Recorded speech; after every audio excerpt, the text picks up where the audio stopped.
Hello and welcome, ladies and gentlemen. The third and final day of racing action from Thailand Super Series, all the way over in Chiang International Circuit, home of what is effectively Thailand's production car racing. And we're on for our third day. Again, rain lurks in the background of most of our shots. We're ready for the final day worth of racing action and the final races of the weekend. This is going to be exciting, as it always is. And the Super Ecos are going to be up first to lead us off. Here, Dan. Yes, they are indeed. And we saw these cars provide some fantastic racing yesterday, Scott, have to be said. And so certainly the bar has been set high by the drivers themselves. So fingers crossed what we get to see today will be just the same.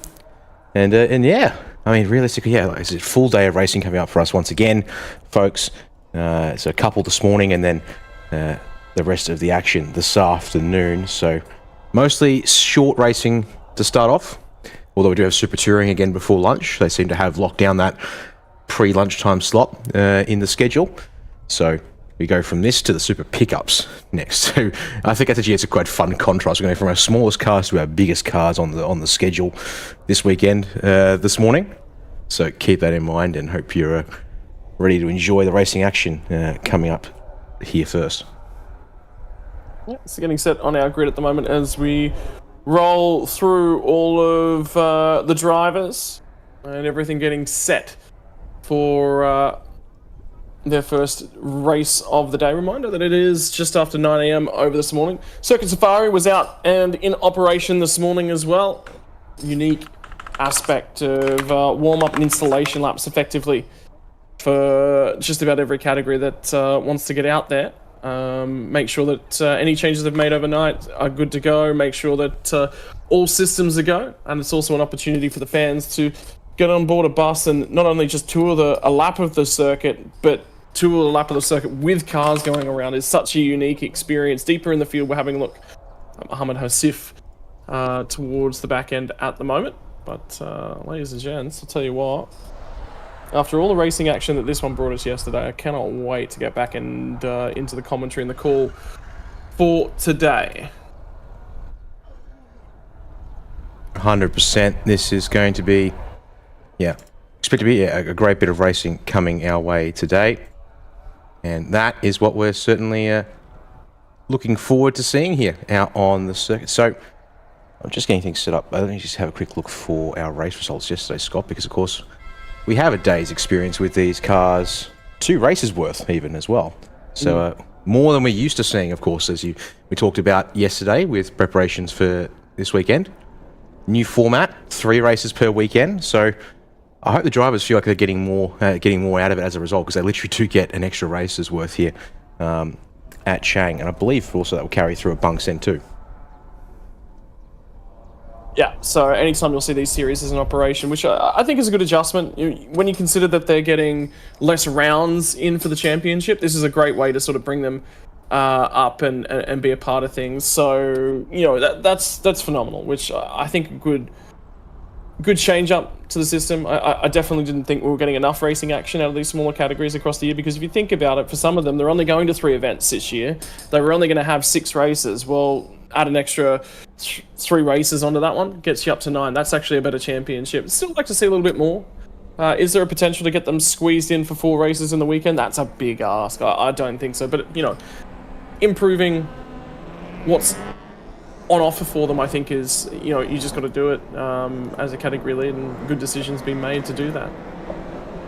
Yeah, this whole sort of balance of situation as well. Also, do you put more into one category, or do you try and diversify or have other categories here like F4 Southeast Asia to support?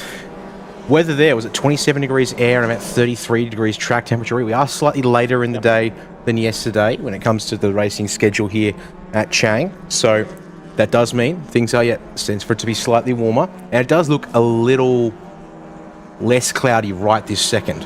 So all of those factors playing in here. Now, of course, the circuit on screen. 3 sectors that define the Chiang International Circuit, and it's 4.5 kilometers of racetrack.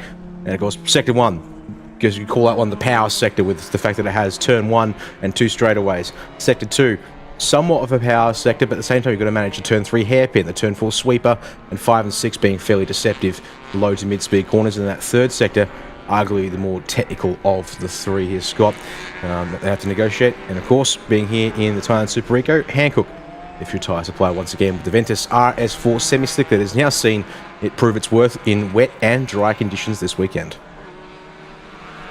Yeah, and I can't believe that we've had to... I mean, you know, the big thing about putting categories like this onto a semi-slick tyre as well is it means that, you know, your non-required staff in the pit lane, you can just leave everyone out there on the tyre that they're out there. Kita is going to take pole position for race number 3 of the weekend. Narendran Path is going to be alongside Rapat Korn and Sorowich on row number 2. Sorowich drove phenomenally yesterday. Chinovich managed to take out P2 in yesterday's second race of the weekend. Ronnie Risman has been an all-star in terms of the action. Nikki Bin Hafifi, Yop Bonchu rounding out the 8th row. Sitnun and Adapon on row number 9 and 10. Mohammed and Siripakorn are rounding out your top 6 rows of the field. Row number 7, Super Chock from Adele. Adele qualifying a little bit further up the field this time. Pancha from Nat out of row number 8. Few drivers shuffled a little bit further back. They'll have to come through from the rear of the field. Kazuo and Nataya are going to round out 9th row of the grid. Sarawat and Mohammed Hasif has run well all weekend, a little bit further back than he necessarily would like. Keep your eye on that 74 machine. Nat9 from Vong Sapat and Bud Tavi to round out our field. And the thing that strikes me from that one, Dan, is that there are a lot of drivers coming from the rear of the field, which means that we are going to have frantic racing action. The car that we're running on board with at the moment, the 33 machine, has been supreme this weekend. I think, both race wins so far for Vong Sapat. And at the moment, he's lining up off of the second last row of the grid, out of 22nd spot. Yeah, that's quite the turnaround. Vongspackets here has been up near the front of the order pretty much the entire time this weekend. And yeah, to suddenly be here towards the back is quite something. So keep your eyes out for that 33 machine, and the fact that we'll probably get several onboard shots with that car during the race will also make for some exciting angles here as we get ready to go racing, folks. Thailand Super Eco's final time.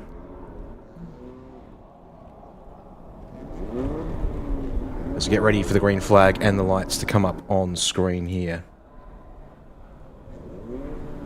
Yeah, waiting for the gridding at the moment, waiting for the green flag from the tail end of the field.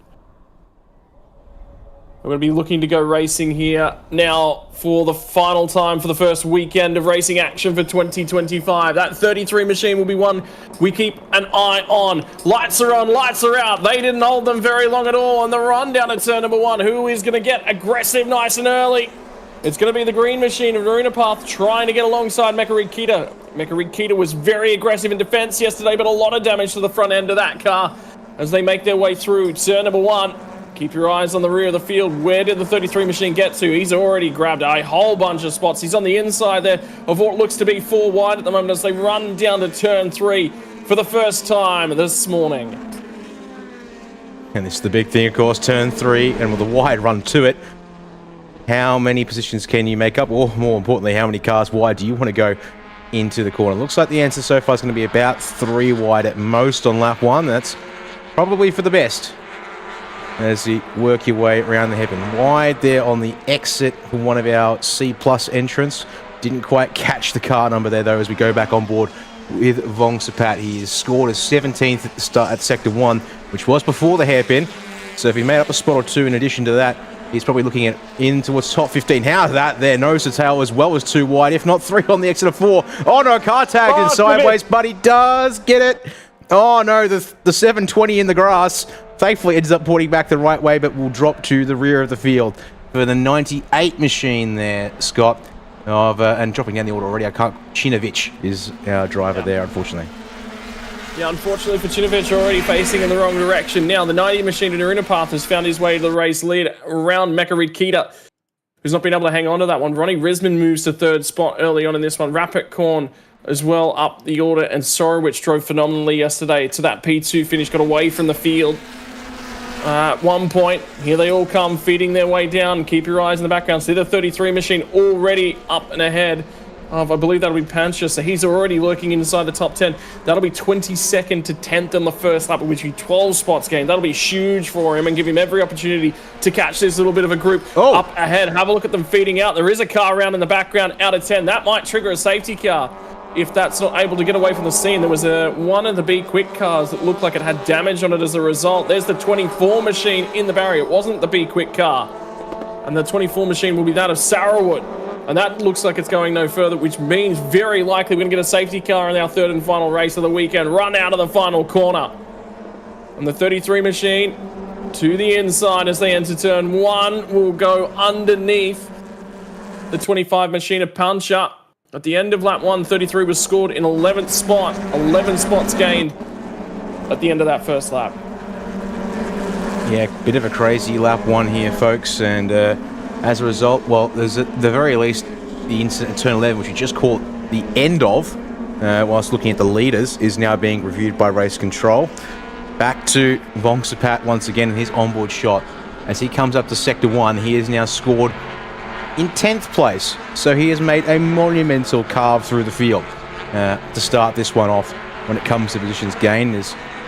Watch him here, focus on trying to find the exit, use all of the track, and also pick through the gears correctly. H-pattern gearboxes, although that is down out of shot, so it's a presumption based on the fact that this car's fairly, I wouldn't call simple, it's not the right word, Scott. It's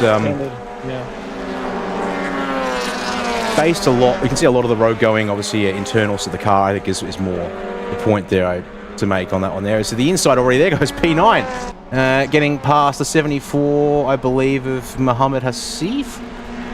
Yep, those two will change around on the timing screens now. There's a car off there on the right-hand side as well. I don't know whether or not that would have been for position. That might have been Sorowich, because he was losing spots at the end of that second sector. But they'll feed down here into turn 8, out the other side. Number 6 machine going backwards, that's Adele.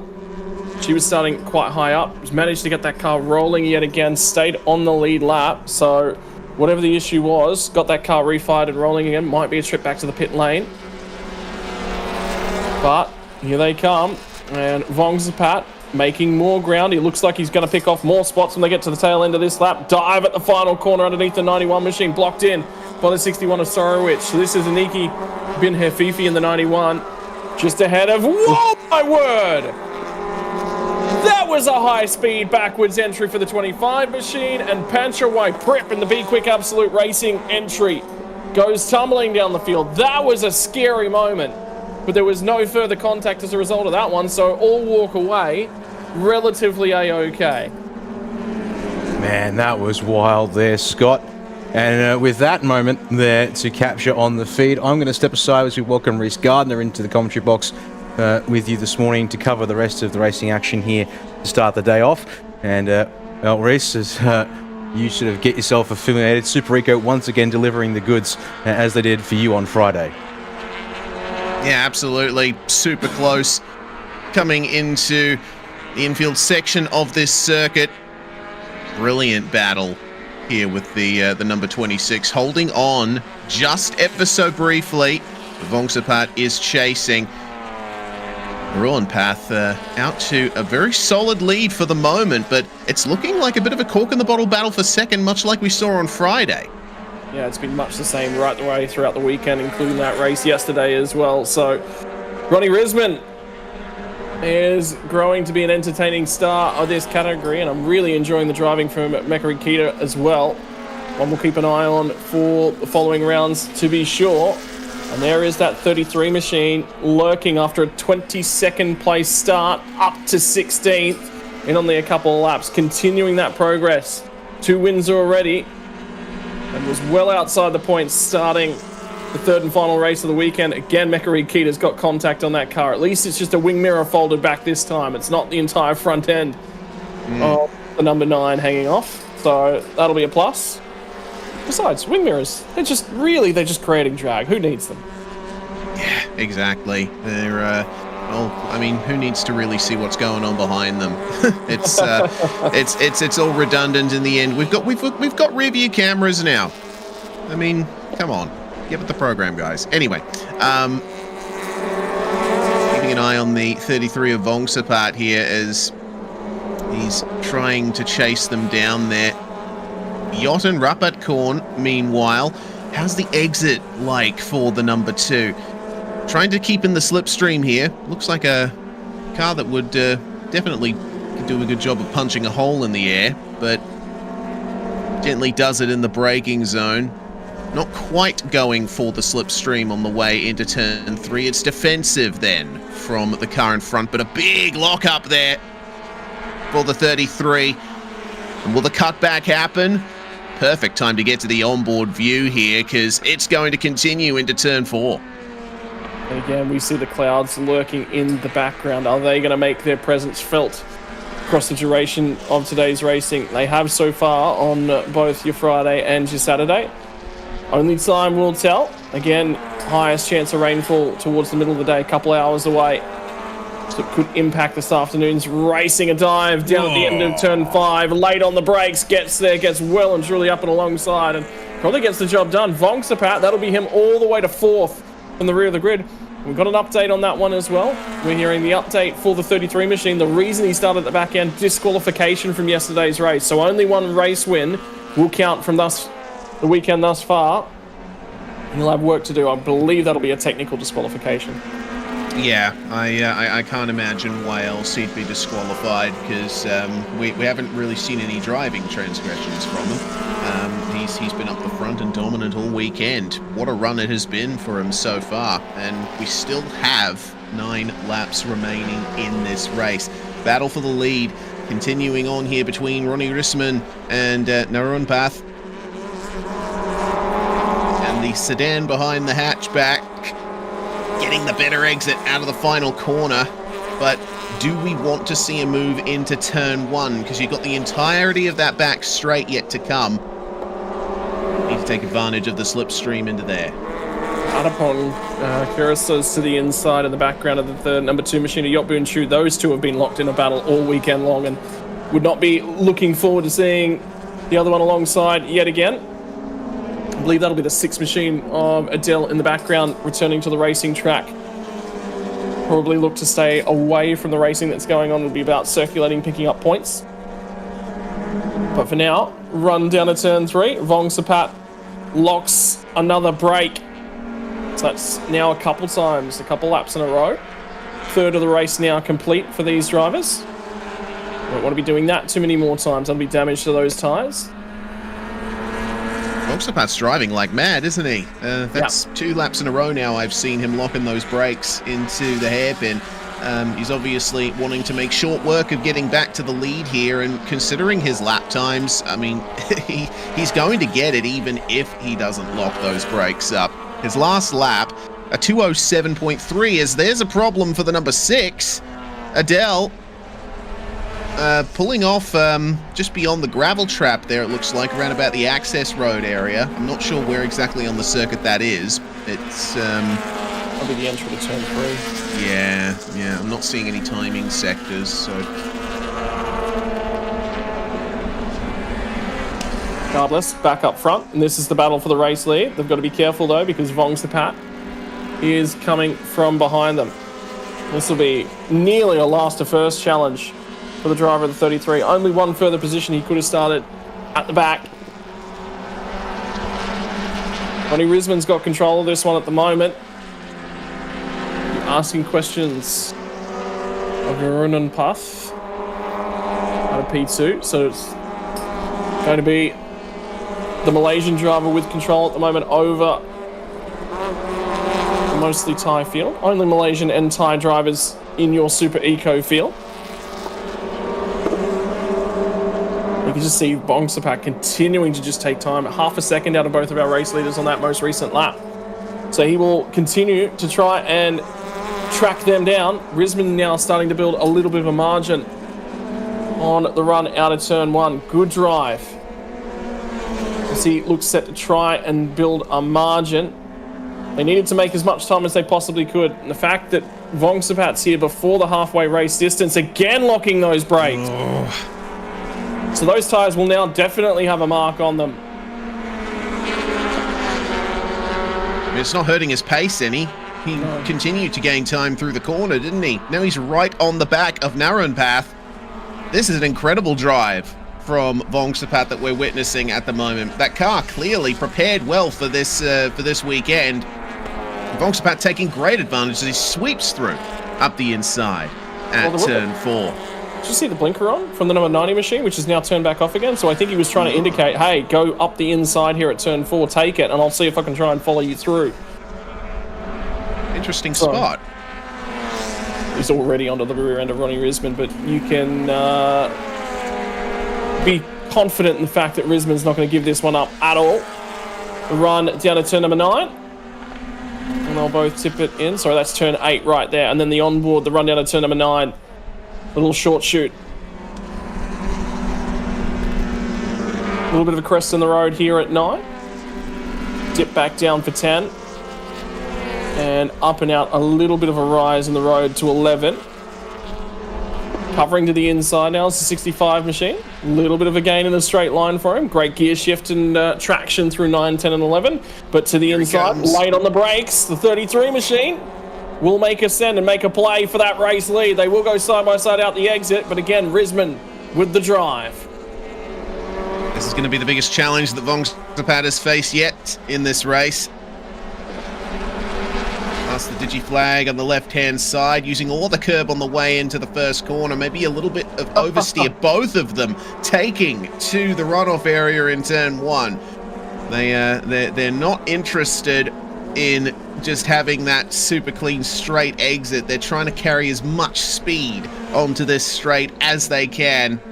They'll keep an eye on Vongsapat's tyres here. Will we see any smoke emerge from them as he dips to the inside a little bit earlier than Ronnie Risman? Wide for the 65, and the 33 is just about through to the lead, but has he got the job done? I think he has. He's got the job done.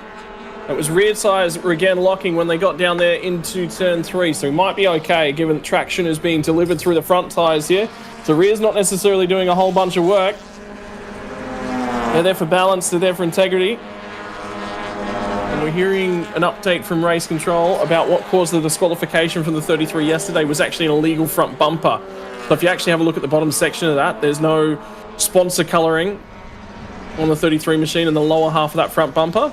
I would say because that has been found, procured and attached since yesterday's racing. Well, now that Vongsapat's in front, this is an opportunity for Risman and Narrenpath to fight back. We've seen just about every other time Vongsapat's gotten past a car in this race, he's left them in the dust, but it looks like that's not the case here. Risman's going to try and go with him. And Risman's also had some good results across the weekend as well. Great three-way fight for the race lead.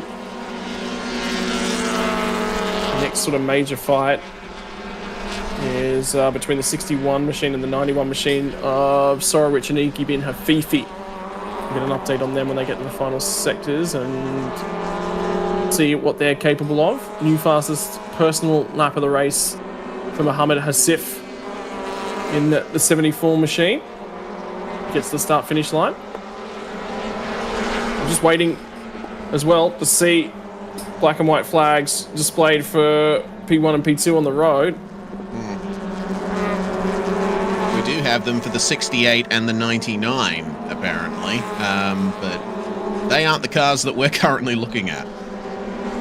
There's a whole host of them, actually. 35 was given a drive-through penalty for the crash down at turn 11 on that opening lap, but black and white flags now being handed out to the number 9 machine of Mekari Kita. The 56, it sits in 9th place is Boontavi. 57 as well, which is Nataya, sits 19th on the road. 25 car as well, which was one of the 2B quick cars. It was a little bit deep in the field, but that one was Pancho. We're actually going to get side by side in this little battle on the run down to turn 3 as well. 46, 68, 99. Battle for 13th out of the hairpin, and 3 wide on the way through. The Suzuki Swift taking great advantage of the exchange between the Honda and the Toyota. I can tell you, Reese, all 3 of these cars already have a black and white flag. for track minutes as well. 46, 68, 99 with the next three I'm going to talk about.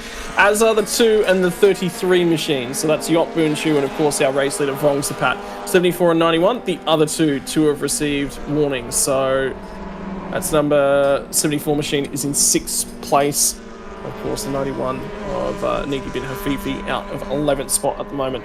57 car came to a halt yesterday. Didn't make the end of that race, but looking a fair bit better off this time around. Here comes race leader once again. Ronnie Risman starting to get closed in on a little bit by Narunan Path.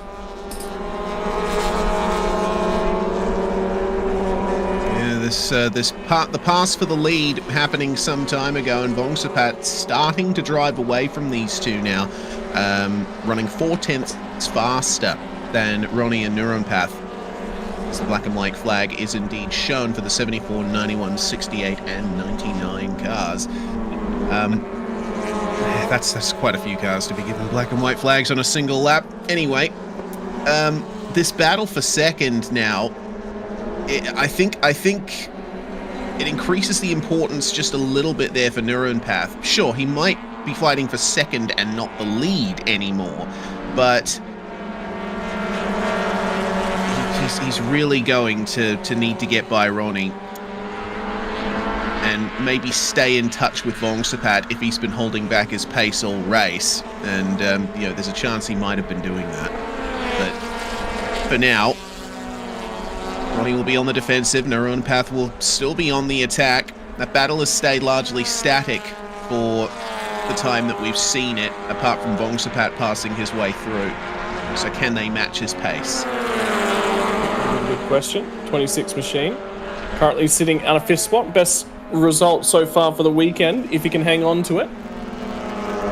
For the 5th place driver of Adapon, continuing to try and chase down Mekari Kita. It was about 0.6 of a second faster on that last lap, so every opportunity to continue making ground towards the tail end of this race.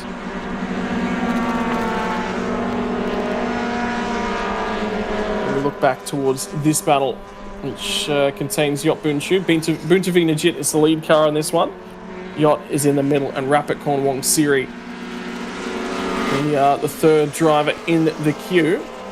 7th, 8th and 9th on the road. We're part of the C+ category of drivers. And in terms of class positions, this is 4th, 5th and 6th as well for these 3 drivers. So not quite on the podium for the C+, but there and thereabouts. Close enough and having a good time fighting amongst each other. 3 laps remaining on the cards. Blend to the inside there from the number 2 of Yacht Boonshu.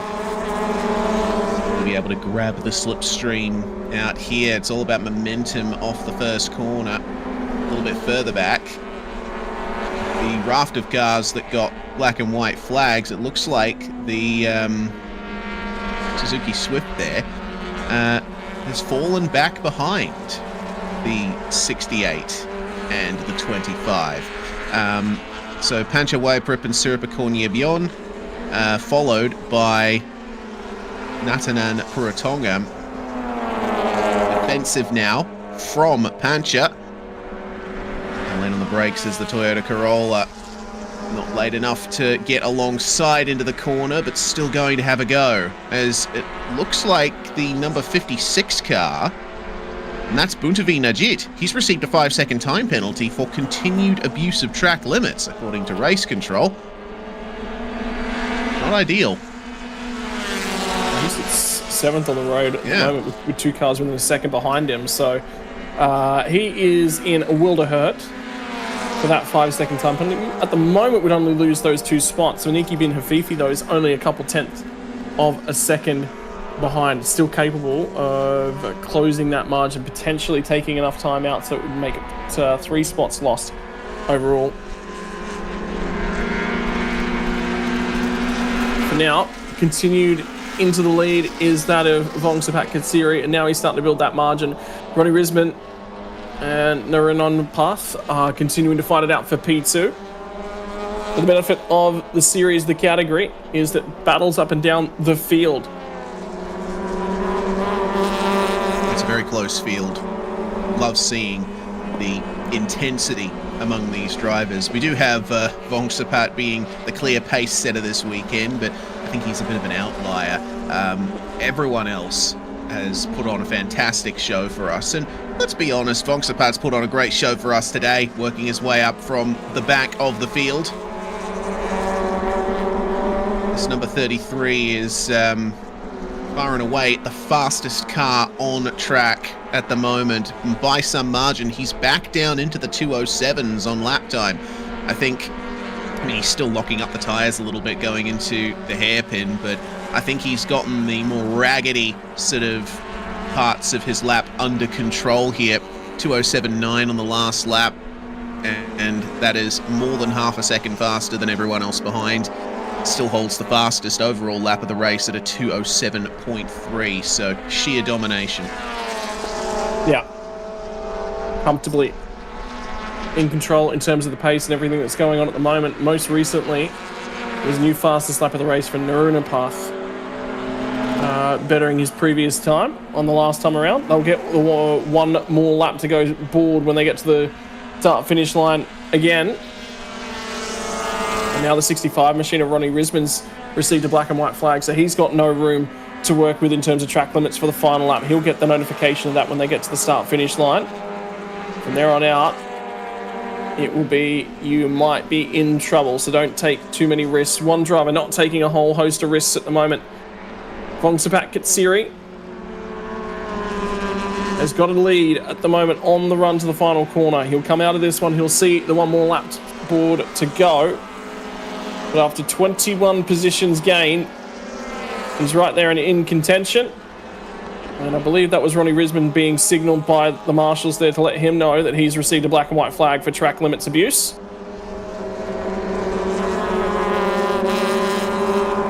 Start of the final lap of the final race of the weekend, Reese. Yeah, through turn one, you saw bouncing off the curbs there was Vongsapat.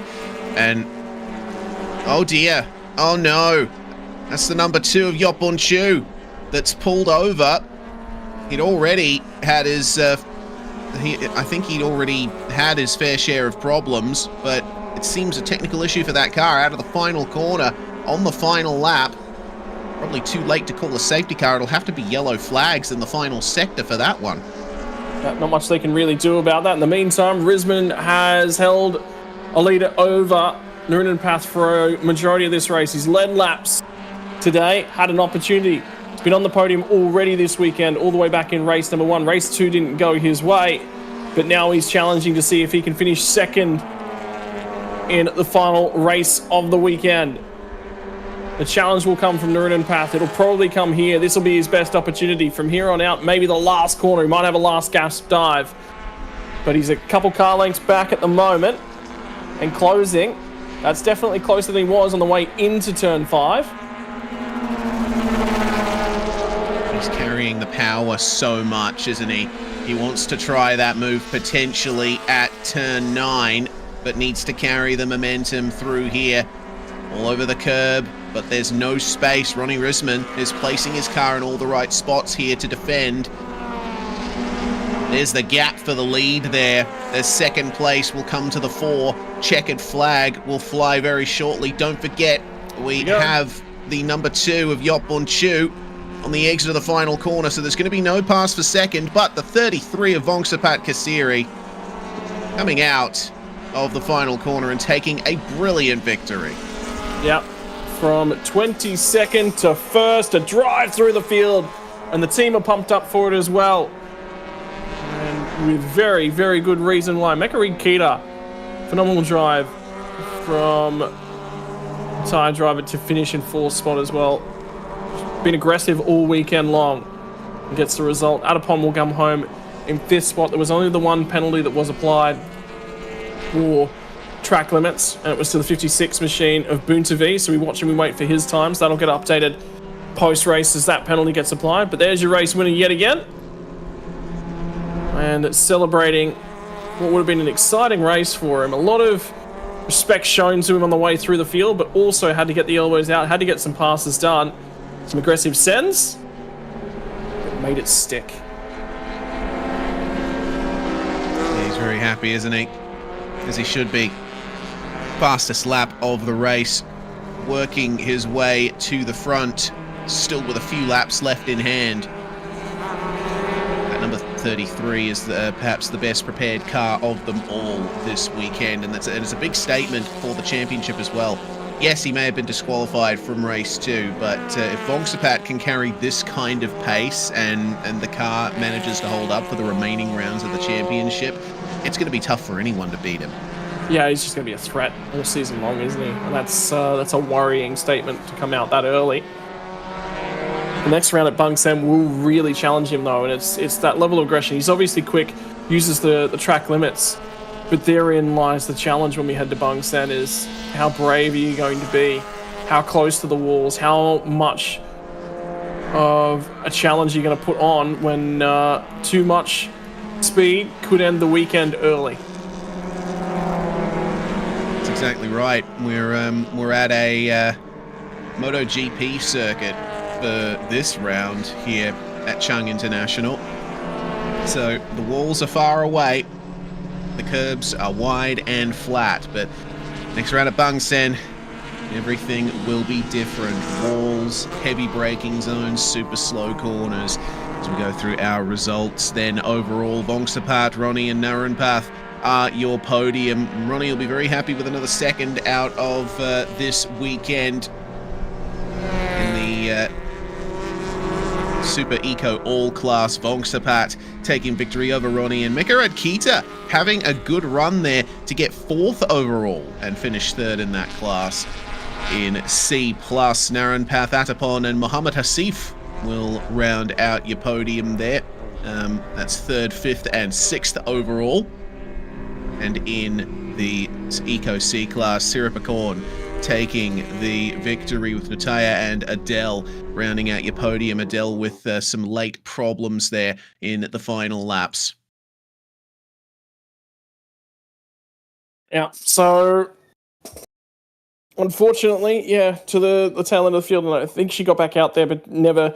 Well, she rolled off at the outside of turn 3, didn't she? So not completing those final laps, unfortunately. Vongsapat, confirmation, the only driver down in the 207s from that session, and a low 207 to boot as well. First race of the weekend now out of the way, and we'll be getting prepped for the final race of the weekend for your Super Pickup D2, the C-Class drivers, and then we'll have the hour race of Super Touring to come just before we'll break for lunch. So at the moment, might just take a little bit of a back seat to watch these guys feed in. But the important thing, I think, really, Reese, is to look at Vongsapat and go, all right, well, they got disqualified yesterday after the race. Not only did they have to source a replacement part, they had to make sure it's up to spec, and they had to give Vongsapat confidence in the car to be able to pressure on. I mean, yes, it's not a mechanical part, it's not something that's major, but, you know, doing the little things, preparing that car, effectively, on track, won all 3 races. It'll only show on the results book as 2, though, and be a little bit disappointed with that walking away. But it's a long season, and with pace and speed that he's shown, I doubt that we're going to be looking at anyone else for the championship. The big question will be, can he survive the street circuit at Bang Sen? That will be the biggest question. Yeah, that's going to be the difference maker. If Bang Sen doesn't work out, then the remaining rounds are going to be even tougher. As Goody has his chat here to Narunpath, young driver getting the podium there, and I was very impressed with how he held on to the back of Ronnie Risman, who it looks like Goody is coming to find now, and I remember on Friday the interview wasn't English, so let's see what he has to say. How do you feel in this race? Okay, yesterday something bad happened to me, which was not my luck, so I prepare all the night to see. What happened? What happened? I keep pushing myself, either do or die. So the result is there. too much pushing up Yes, yes, ก็ yes. คือมีปัญหาเมื่อวาน yesterday นะครับก็ทำให้แบบเหมือนเร่งมากไปมันก็เลยเกิดปัญหาขึ้นแต่วันนี้ today we're sorry have the happy for the race Yes, I'm very happy with the race, with the result, everything, and the condition of the weather, everything okay. But I just need more time to fight with the champions. alright so for the next race Yes, in another circuit yes. how do you prepare for the next races I never been there. I never drive there. So I do back in Malaysia with training on the sim first. Alright. And get the advice from other Malaysian. โอเคก็คือเดี๋ยวสนามหน้าเนี่ยก็ยังไม่เคยไปลองนะครับที่บางแสนนะฮะเดี๋ยวก็จะต้องลองกลับไปดูก่อนที่มาเลเซียนะว่าเป็นยังไงบ้างโอเค congratulations again Thank you guys. คุณผู้ชมครับ และอันดับที่ 1 ของ Thailand Super Eco ต้องบอกอย่างนี้ฮะมาจากกริดสตาร์ทที่ 22 มาจนถึงกริดสตาร์ทที่ 1 ในวันนี้เป็น Ronnie Risman evidently ready to fight at Bang Sen. Those are some very strong words that we saw from him. เรียวครับผม Yeah, and that says ว่า confidence to me, Reese, as well. You know, I think one of the biggest things that we've seen from him across the weekend was a willingness to defend and a willingness not to just keel over and let everything that was going on around him happen to him. He was going to put up the fight. He was going to challenge, and yeah, that says a lot. I think that's a big statement that he's sort of made there. Is all right. I raced hard, but I raced fair, and yeah, I think the biggest issue with that I have looking forward to Bang Sen is don't get too caught up in the defense because you'll lose the pack ahead of you, and that can be an issue. So provided, you know, it's done ผลงานออกมาวันนี้ smart, เป็น Triple Champ เลย yes, it's the right way to go about things because at the street circuit, well, it's very difficult to get the overtakes done. So yeah, head down, do it properly. We'll see what comes as a result. แล้วขอบคุณสปอนเซอร์ทุกคนมากๆ Yeah, นะครับ แล้วก็ฝาก certainly ติด will. ตามโซเชียลมีเดียของเลียวด้วยนะครับ ขอบคุณครับ ขอแสดงความยินดีอีกครั้งครับ Well, วงสะพัดเกต very happy with his victory today is Vongsapat. ชื่นชมนะครับกับการแข่งขันในวันนี้ทั้งหมดกับนักแข่งทุกท่านด้วยที่ได้ผลการแข่งขันออกมานะครับ Particularly with such a strong opening weekend of the championship as well. I really am curious to see how he goes at Bang Sen. Yeah, I do wonder whether or not, you know, he will overstep the margins just a fraction. I mean, you know, street circuit racing, anything can and often does happen. But yeah, at least from the start, good strong domination to start things off. Well, highlights package now from the last race of the Super Eco's 2025 season opener. Lights went out, and it was a charge from the back end of the field he had to make. Have a look in the background of that shot. You can just see him. He's already passed 4 cars by the time he gets to the gantry. That's On the run crazy. to number 1. So great launch from the back end for Vongsapat. And then it was trying to find his way through, and I thought that was very telling as well. The 98 of Chinovich spins to the inside, and there was a penalty issued for contacts on lap 1. There's a very heavily damaged number 14 car. Around goes the 25 machine as well. That was a hugely wild moment, spinning into the final corner. And now it's just a highlights package of Vongsapat cutting his way through. By this point in time, Ronnie Risman had control of the race, but he had to make a couple of overtakes to get there. Here comes the 33 machine, and there's the indicator just saying, hey, I recognize that you're a lot faster from the 90 machine. Didn't fight that one too hard. Then it was deep on the brakes for both Ronnie Risman. You saw the rear end of the car step away from him, drive out the other side from Vongsapat, and he was off and on his way. Would not be touched from that point forward. Yeah, fantastic drive indeed. The battle's still going on for second in the final laps, but ultimately the podium finished in that order. Vongsapat dominant in race 3. A lot of fighting further on back as well. Most of the cars that you're seeing on screen in that shot got late black and white flags for track limits. And we also saw driving infringement come in just now, late from race control for the number 25. 15 seconds added to their time, but checkered flag flying for Vongsapat, and you could see how happy he and his team was with that victory. A huge bounce back from their disqualification yesterday. Yeah, big statement as well. Says, right, you're gonna penalise us. You're gonna find something wrong with our car. That's fine. We'll get on the front foot and we'll go and do it all again tomorrow. And that's probably the best. Excuse me. Best approach you can take in those circumstances is, all right, that's in the past. Let's go and see what we can do in the future. But a little bit of a break now before we head into the Super Pickups, the last race of the weekend for the C-Class drivers. We'll be back with that in just a few moments.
ที่ใหญ่ที่สุดระดับอาเซียนแบบนี้ครับ ก็รู้สึกเป็นเกียรติมากครับ และดีใจที่สุดเลยครับ ครับพี่นึกเดี๋ยวต้องไปบางแสนต่อนะ สนามบางแสนเนี่ยเป็นสตรีทเซอร์กิตด้วยนะเพราะฉะนั้นมันจะแตกต่างจากแบบนี้ในสนามนี้เลยนะฮะพี่ต้องวางแผนดีๆนะฮะ ก็ต้องวางแผนให้ดีมากๆครับ เพราะว่ามันท้าทายมากครับ ครับ สนามบางแสน นะ ครับ เพราะฉะ ผม นั้นฝากไปถึงแฟนๆนะครับ ฝากไปถึงแฟนๆนะครับ ฝากติดตามรถแข่งกระบะคลาสซีหมายเลข 79 นะครับ ทีมแจ็คเลสซิ่งทัศนัยค้าไข่สมนึกแมชชนนารีทีมนะครับ ครับขอบพระคุณครับเป็นกำลังใจให้นะครับแน่นอนอันดับที่ 4 ของเมื่อวานวันนี้มาอยู่ในกริดสตาร์ทของที่ 2เขาคิดอะไรก็ไม่รู้ครับคุณผู้ชมเขารู้สึกว่าเอ๊ะไหนลองจากแข่งแร็กลองมาทำรถแข่งเซอร์กิตกันบ้างไหมอันนี้เป็นข้อมูลจากผู้จัดการทีมนะฮะพี่จิมมี่นะฮะแน่นอนไม่ใช่ไกลที่ไหนอิมพอร์ตมาจาก USA Daniel Green Hey welcome back to Thailand Thank you. How are you today? Okay pretty good and you I'm doing good. Good. All right where are you from sir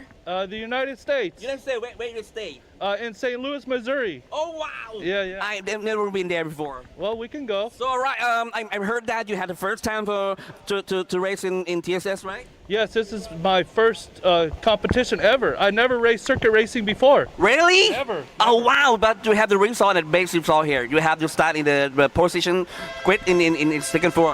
Oh, well, very good. We'll do our best today. Thank you. Yeah. Okay. Last question. I'll leave a comment to Thai fans. What? Yeah, leave a comment to Thai fans. To the Thai fans, I thank you. You guys welcome me with a lot of respect, and I appreciate everybody here in Thailand. Okay, base of luck here. Thank you. โอเคแน่นอนนะฮะเดี๋ยวในกรีนก็บอกว่าไม่เคยมาแข่งเลยที่สนามนี้แล้วก็ไม่เคยแข่งขันในรายการใดๆมาก่อนเลยนะฮะเกี่ยวกับเรื่องของเซอร์กิตแต่แน่นอนว่ามาครั้งแรกก็ทำได้ผลงานออกมาดีขนาดนี้นะฮะและที่สำคัญคุณผู้ชมสำหรับรุ่นนี้นะครับดิวิชั่น2คลาส4เรทที่ 3 แล้วใครจะเป็นแชมป์ในสนามนี้ติดตามกันให้ดีกับปีควิกไทยแลนด์ซุปเปอร์ซีรีส์2025 ครับ Hello and welcome back for race number 2 of your Sunday of Thailand Super Series. Here come the trucks once more. C-Class drivers in operation now. We're looking at the 26 machine of Tassanai is going to be lining up out of third spot here, Reese. And, well, they've had a wild and woolly racing calendar this weekend, starting with being in the wet stuff and probably the heaviest rain on Friday. Yeah, absolutely. They really struggled in the wet. And, well, we're looking for a lovely dry race here, so we'll be able to see these trucks, the full extent of their power and pace. Going down through the grid, checking out all the drivers, how hyped they are for the start of this race. Daniel Green was certainly hyped, wasn't he? Talking with Goody there. Yeah, very interested to find out that this is actually Daniel Green's first ever circuit racing season. He's done quite well for this third and final race of the event to start on that front row. See what the American can do versus the massive contingent of Thai drivers in this field. Yeah, that'll be the big thing, won't it? He's had pace to be in around the top 10 this weekend. A little bit further up than I think he would have expected for the final race of the weekend, but every opportunity available to him. This, of course, is going to be one of the races where we expect to see probably the highest rate of attrition across the weekend, although Super Touring really put up a challenge yesterday in terms of tyre failures at the back end of that race. So they'll be up next after this one. We'll see if they can repeat that performance from yesterday. Rustamali will be starting at a 10th spot, also a big fan favourite at the moment as well. And the big thing about these trucks is that they are indeed fan favourites, Reese. Super Mongkol did not roll off for the race yesterday. Failed to finish the first race of the weekend. And I'm just looking for the background of that light blue and black truck as well. We'll wait to see confirmation the 58 machine is out there. And the 17 machine of Jacopan was quick yesterday. Certainly was. Reconnaissance lap complete for the safety car. So we should be seeing the formation lap beginning imminently. Green flag flying for it. And the trucks will pull away. Well, you think that cloud of black smoke is big now. Just wait till you see it when they all get off the line for the race start. Yeah, a few very fast drivers starting from the back here. We'll go through them in just a few moments when we get down to their section of the grid for this one. Thailand Super Pickup Division 2, very competitive category, this one. And Chang International Circuit is bone dry for the racing today. Best passing opportunity into turn 3. You can also get moves done at turn 4 and turn 5, but be careful on lap 1. That's where we've seen a lot of the issues down at turns 4 and 5. And you're making your way through the final sector, through turns 8, 9, and 10. That's where a lot of drivers will pick up those black and white flags for exceeding track limits. They do need to be careful to keep it within the bounds of the racetrack there. Through the tires that we're going to be using for this one. Once again, it's the Ventus RS4 from Hankook, the 17 and 18 inch variants of the tire being used for Thailand Super Pickup. Yeah, and a tyre that creates great racing, reasonable grip, and ability to be used in changeable conditions, but also creates tyre fall-off. You need to look after your rear tyres in these cars, and the reason for that, they are big, they are heavy, and they do not like to turn, and then all of a sudden they're firing around extremely quickly from the rear end as you start to bring your foot down. Righto, starting grid, Somnuk from Daniel Green on your front row. Tassanai and Itasak are going to be on row number 2. Itasak was quick yesterday. Crid and Thanawas out of row number 3. Row number 4 is going to be Woodachai and Wataya. Row number 5, Kitasak and Rustamali. Kitasak and Super Mongkol running out 12th position. We'll see if we'll see that truck in operation. Be good to see the 58 machine back out there. Finally, bringing up the rear of the field, Tenafak from Arnafap and Jackafan as well. Might have been issues with the 17 truck yesterday after racing was over, but this is Daniel Green's first racing weekend, and looking to, I think the big thing is when you come into a weekend like this for the first time, it's all about taking notes. Where can I improve? What can I do next time?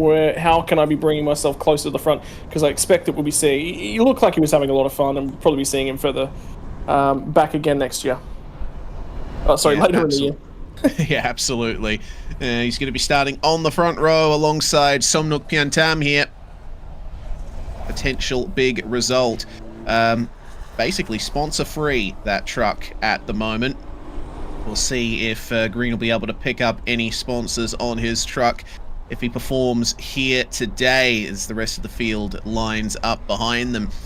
Yeah, Super Mongkol, Arnafap and Jakapan, 3 drivers who you'd expect to be front runners in this category, starting from the back of the field. We'll see if they'll be able to climb their way up. It's all about avoiding the carnage on lap 1, and I'm sure we're going to see more than one incident here. Yeah, potentially going to be some paint traded. Here we go. We set ourselves up for the run off, waiting for the green flag to confirm everything's good from the rear end of the field, and then we'll be into our race start for race number 2 of your Sunday racing action. Thailand Super Pickup D2 class. We have the green flag. The lights will start to come on. We'll get to 5. They'll go out and we'll be going green here. The revs start to rise. Here they come. All your racing trucks on the way down to turn number 1 in a fan favorite category.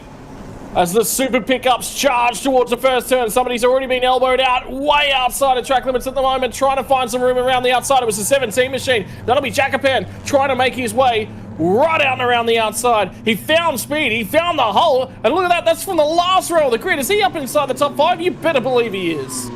That's a great start there from Itasak. Daniel Green led out of turn 1, but now he's under attack from 3 trucks here, as we see. Oh my goodness, have a couple of goes at the steering there from the red truck on the outside. And then to the front, the number 26 of Tassanai. Daniel Green falling back a little bit there out of turn 3. Riding on board with Super Mongkol here as he works his way up the field into turn 4. He's going to take it easy. This is going to be quite the interesting on board there. Sorry, it's Itasak. My apologies. Got my car numbers confused there. Oh, that's a spin. That was a huge dive, I think, on the number 12 machine of Thanawas, and there was contact between himself and the 79 machine. And that will rotate the 79. Yeah, you can see there's the contact confirmation of it. In there, a touch shot. He turned into the corner quite early. Showed the nose extremely late. I just don't think the 79 machine saw him coming. Stewards already have that incident under investigation. So we'll be seeing a decision from that very shortly, I'm sure. Jackapan, meanwhile, well, he had an absolute lightning start, didn't he? And now he's leading the way. Tassanai Jaimun will follow him through, the pole sitter for this race. Green's fallen back to 6th place, but he's doing a good job of holding on to that as we complete lap 1. And thus far, only incident so far is that one that we saw down at turn 5. To the number 30 of Itasak. See how far up he can fight. Thanawas up in front of him here. And it's all about the exit from turn 1. They are really being liberal with the track limits here. They're going to have to tidy that one up unless race control spies it and investigates it. But he's translated into a good run, getting squeezed to the inside by the number 12. He's going to have to go to the outside for turn 3. How supreme is the number 30 under brakes? Seems like, oh dear, not very supreme is the number 12. And you saw behind there, Thanawas there having to get back out of it.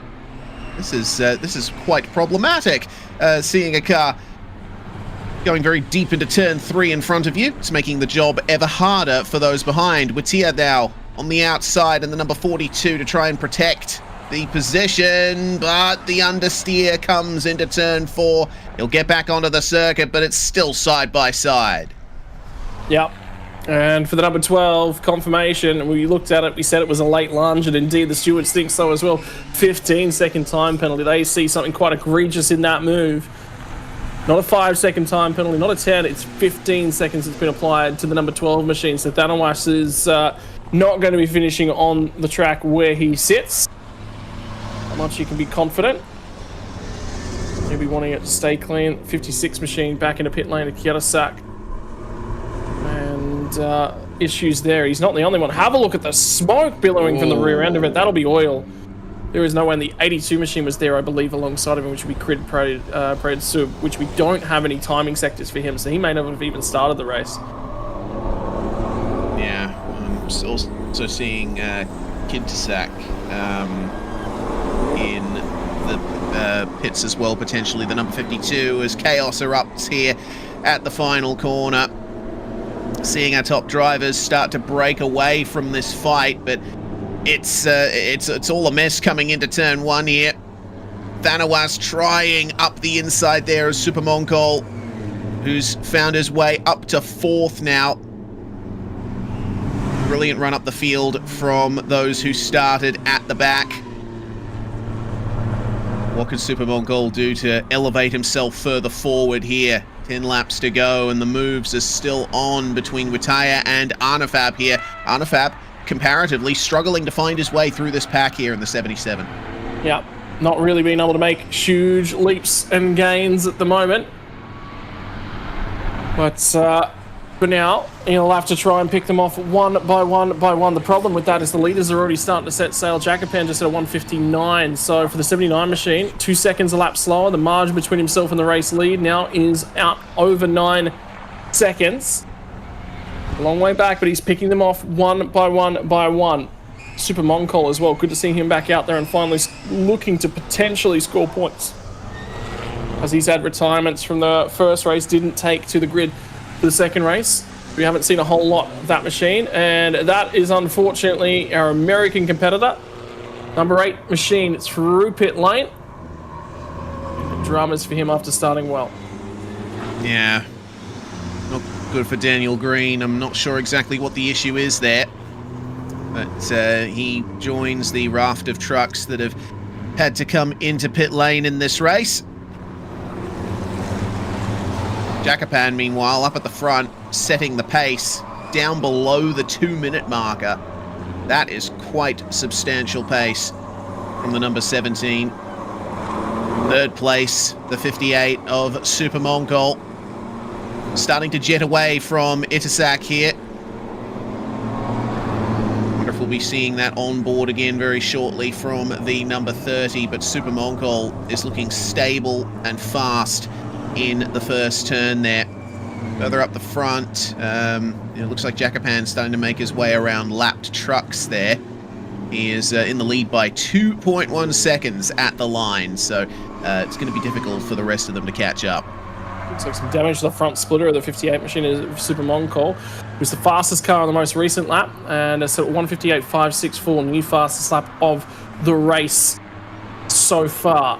And the tyres will be starting to go off a touch, so that might just stand until the back end. You also just set a new fastest sector 1 time for the race so far as well. So speed now starting to come to the 58 machine. Took 3 seconds out of Tassanai Jamon ahead of him, and 2 seconds out of our race leader on that lap. So capable of running the guys down ahead at the moment. Keep our eyes on the 77 machine of Arnafap, turning reasonable lap times. Don't forget we have to keep an eye on what happens to Thanawas in the number 12 machine as well. He just went through that yellow truck, the front end of that shot. As we go 2 wide down through 5 and 6, 77 machine. Make their way by, that's a slowing truck. So something gone wrong. Might be the 42 machine of Utaya. I think that's actually the 82 of Crude Prayed-Sub, who's already a lap down after spending some time in pit lane. So nothing much more to say regarding that, other than our commiserations to Crid there for unfortunately falling out of a contending result here today. But Arnafap on Rustamali. Arnafap on Whittier, sorry. Oh, big oversteer from the number 42. And I think the right indicator's stuck on for that truck. I've seen it on there for some time now. Either that or Whittier is basically inviting the 77 to just go for the move, and then he can continue on. But that indicator is still on. So, yeah, I'm not sure what to make of that. Regardless, another position up there for Arnafap. He's made it into the top 5. We still have 8 laps remaining. Yep, so every opportunity to at least keep making spots up. And Super Moncol now also making his way past Itasak. And there's the 26 machine of Tassanai starting to fall down the order, so that's the margin now for the race lead. New fastest lap of the race again. So remember, he ran a 58 last time by. Well, he improved it again. Super Moncol 57.686. Now he takes 3 seconds out of the race lead, and he is about 3.5 seconds at the start of the lap back from Jacopan. So continuing to take little bits and pieces of time out of the race leader. Going to end up with a strong battle going on. Race lead in just a few moments. This is going to be very intense between these two. Real shame to see that Tassanai was off the track there, and I'm waiting to see if he'll turn up for the next timing sector. Looks like he has. He's fallen down to 10th place now. That's not ideal for the pole sitter of this race. But keep our attention on the 58 as out of the final corner. That's a big slide and a spin almost for Super Moncol. Oh, he was pushing too hard in his pursuit of the lead. That has given Jacopan some solid breathing room now. Should be able to bring it home from there, although we're not even at a halfway point of this race, so still a fair chunk of time to come. Anything could still happen. Manages to hang on to the place. Itasak and Thanawas now in a lot closer than they were. There's the 84 machine coming to pit lane for a black flag penalty. That'll be a drive-through for him. See the splitter vibrating there for Super Moncol in the braking zone. Evidently, though this truck is looking super quick out there, it's not the most stable or confidence-inspiring. Oh, I was going to say, I wonder whether or not there might have been contact to the front end of that on the first lap. There must have been. Because it looked definitely looking a lot more loose than we've seen it thus far this weekend.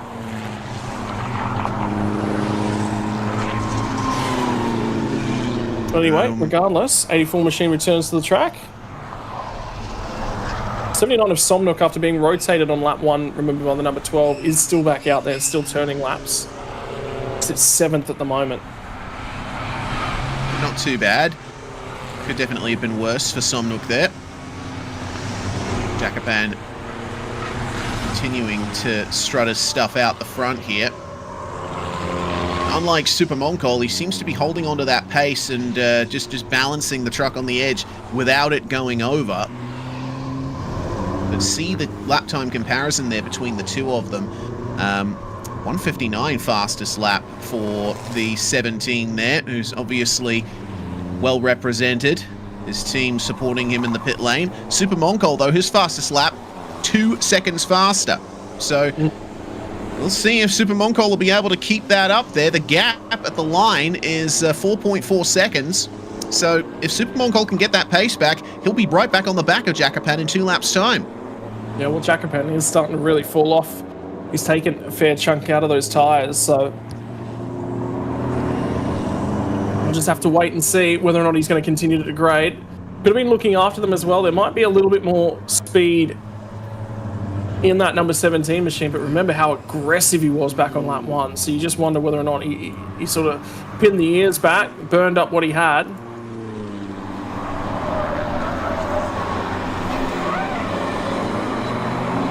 There's nothing we can do now, Reese, but watch and wait for it to come to us. Exactly. Is there gravel or dust being thrown up there? I'm seeing stuff blowing across the screen. That's curious. We'll just have to watch and wait, won't we? Yeah. Not much more we can really tell. Keep our eyes peeled again on car number 12, Thanawas. And you see that the front bumper of that truck is looking a little bit out of place as well. Of course, still got that time penalty hanging over his head for the contact on lap 1. That's the damage from that you can see on the front of the truck. And 25 seconds will put him back down to 6th place at this point, judging from where he is at the end of this race.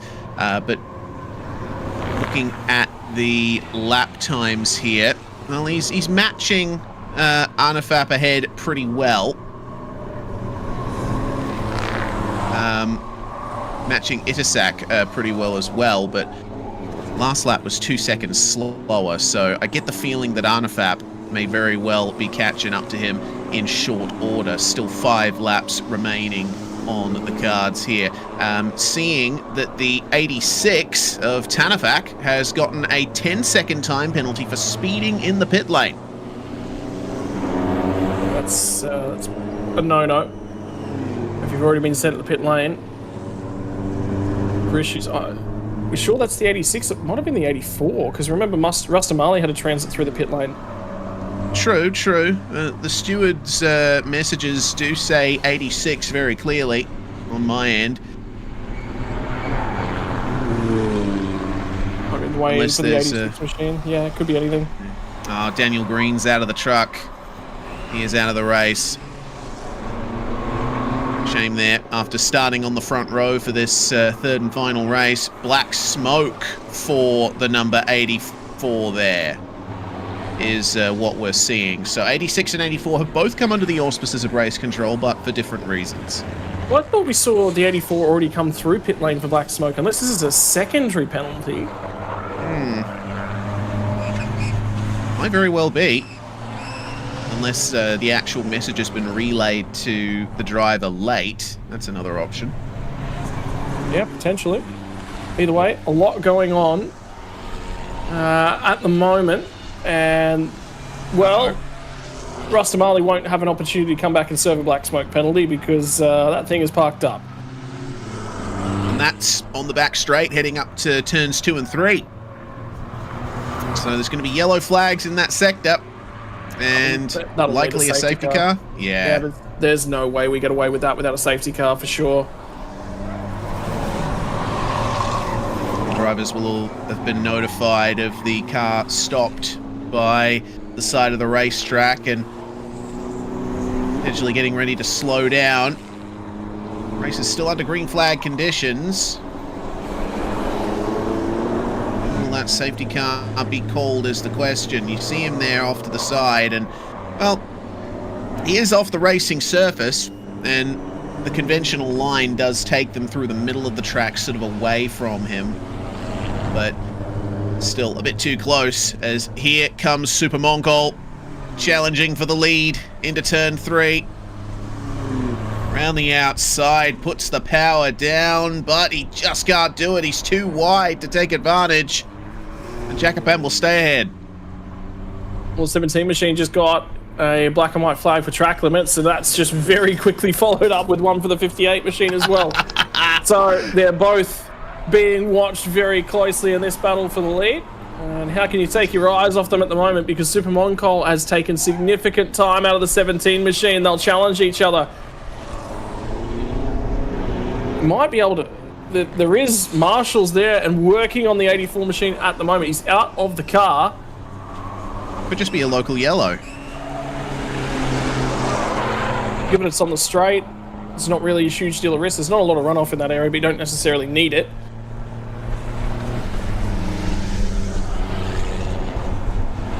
Yeah, well, hopefully they get that truck off the racetrack shortly so we can go back to full-on green flag conditions. For now, Jacopan seems very strong in the final sector. Super Moncol having trouble keeping up with him there. But once we get out of the final corner and back into Sector 1, you'll likely see that 58 really bring it, as there's the confirmation of the black and white flag for our race leaders. Also confirmation of the current race order as well. Yes. That's handy. Super Moncol's not going to want that to stay in that order for all that much longer. And that is Jacopan, after being given the warning for a black and white flag, infringing upon turn 1 track limits. Oh, that splitter is getting worse. Oh yeah. Looks like the connections are not very good there for Super Moncol. It's the strut there, the actual like vertical support on the right hand side of the truck, I think, is loose, and so at high speeds that's letting the splitter flap about. I get the feeling if that gets worse here, I mean there's only well 2.5 laps to go. Oh, you can see it's getting looser. It's getting looser on the right hand side. It's almost fully detached now. Shaking that whole section of the truck loose, and now it's rubbing on the ground. So Super Moncol yet to finish a race this weekend. He's in position to win one, potentially, if he can just find a touch more speed, and he won't want to lift off. He's going to keep pressing on with this. Jacopan continuing to press on. There'll be 2 more laps left to go when they get back to the start finish line. We'll be under 10 Ks now left in this race. Super Moncol's been quick. I'm very curious to see the lap time that when they come through this time by.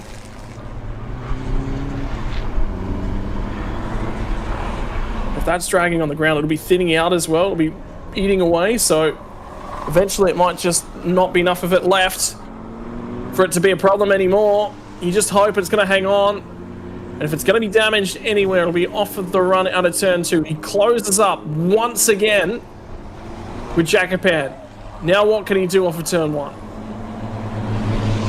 Check back in with Itasak as well, who's all on his lonesome there in 3rd overall. Just keeping up the pace very nicely. Ran 0.7 of a second faster than Thanawas behind, who, remember, still has that time penalty from the lap 1 incident. Hearing that, oh no! I heard the tires screeching and I thought something's happening up the front. And Jacopan is around Super Moncol into the lead. I'm sure we'll get another view of what happened there potentially. But, well, the bonnet was already looking a little loose there for Jacopan, and it looks like it's been hit up there. How's Super Moncol's front end? It's still looking the same, but contact between our leaders. Well, maybe. Remember these things as they go on in the stint. Get a lot looser. There's no other shot. They don't have another shot. It's the only one we've got. So we don't know whether or not there's contact between the two of them. Yeah. I mean, consider I'm pretty sure I heard 2 sets of tires screeching coming into turn 3 there. But we'll find out. Surely the stewards may have something to say about it. Regardless, Arnefap chasing down the number 12 there, and Super Moncol will have 2 laps to go here. Now in the lead of the race. And the final lap begins. I'm amazed that that splitter has held on, and I'm amazed that Jacopan has held on to second place there. Looks like a couple of the connectors for the hood of the truck are loose there. That won't help the aerodynamic drag any, and Jacopan might be under threat by Itasak here. Itasak's coming at him rather quickly, albeit assisted. Well, the incident, we just got a notification from race control. The incident between the 58 and 17 is under investigation. That says that there may be contact. Yeah, I mean, we didn't get the full shot of the incident. That's a lot of black smoke. We didn't get the full shot of the incident, but considering the attitude of the 17 that we saw at the start of the shot, that tells me that Super Moncol might have gotten in a bit hot and turned him around, but we'll have to wait and see what race control decide from that. On board with the number 30, Itasak is pushing hard here through the middle sector, and he's catching up a lot there to Jacopan. It's almost wide there for the 17. He almost saw a way through. Can't see his way out of the corner thanks to the black smoke. I think that might be his final chance there at getting second. That's gone. Well, he'll still have a few more opportunities with a couple more corners. It's just whether or not he's close enough to take advantage of them as they run through 8 on the run to turn 9. The short shoot, and Jacopan is having a lot of problems keeping that rear end of the truck underneath him. No further action between the 58 and the 17. So for Super Moncol, he's on the run to home. He's clear. Completely and utterly clear. 2 non-results for the weekend. He rounds it out in the best possible format.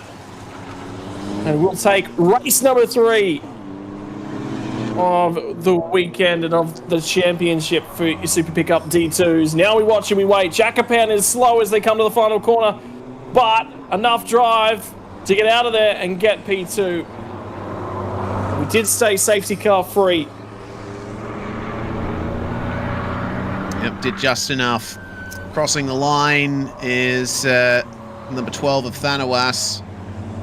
Don't forget, there's going to be a penalty for that car for the incident on lap 1. Well, the front splitter for Super Moncol held on just enough. We'll bring that one back into the pits, get a couple of zip ties out, maybe some duct tape, and it'll be ready for the next weekend. Time between now and then to get it repaired and fixed up, but maybe it's a lucky car because that's the only one that's hung on for him this weekend. Yeah. So, might be a lucky splitter. Might get saved and preserved. Even then, you know, it wasn't a drama-free race for Super Moncol. Remember, he had that half spin out of the final corner. So, some stability issues in that truck potentially. But regardless, it is the victory for the 58 of Super Moncol, with Jacopan finishing in second and Itasak in third overall.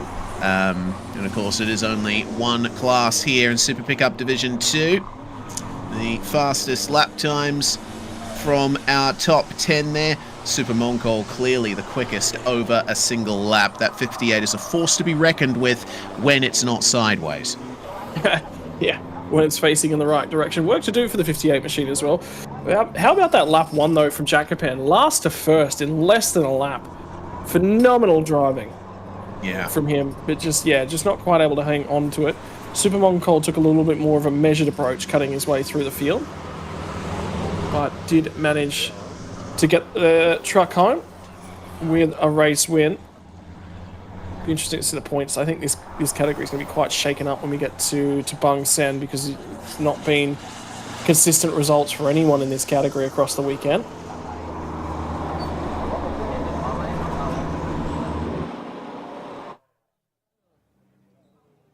Oh no, as they form back up into pit lane, I'll be time for some interviews and chats to Thailand's Super Series pickup D2s. Be interested to see the interaction here between Super Mongol and Jakapan. Might tell us a little bit more of the story of their contact at turn 3.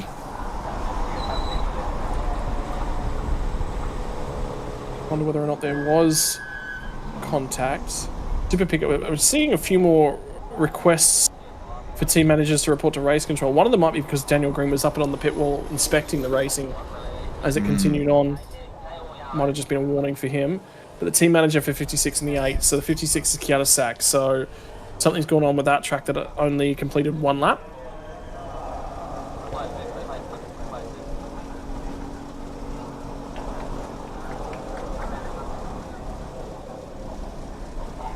Did actually send a message over to one of the Australians in attendance this weekend just to get his gauge on conditions. Daniel Bilski had to drive in the wet.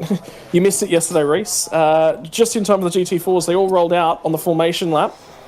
Out of pit lane to come to the grid with dry tyres on. Well, everyone scrambled wet tyres out to the grid. They had to change to wet tyres on the grid. Wow. Such was the weather yesterday. So that was an interesting opening stanza to the GT4 and GTC categories for the weekend.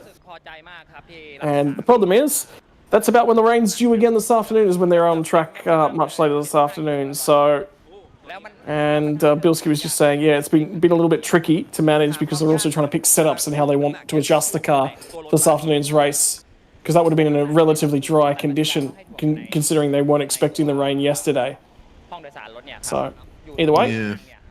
แล้วเดี๋ยวส่วนเราจะเวทจะจัดการน้ำหนักยังไงเดี๋ยวเราก็ไปจัดแจงอีกทีครับเพราะว่ามันเป็นสนามแรกที่เพิ่งเคยโดนถ่วงเหมือนกันนั่นมันอยู่ที่การบริหารจัดการของเราแล้วว่าจะบาลานซ์ตัวน้ำหนักแต่ตรงไหนถูกไหมฮะ Interviews now in offering from Goody, so we might just sit back, relax, take a listen onto these ones.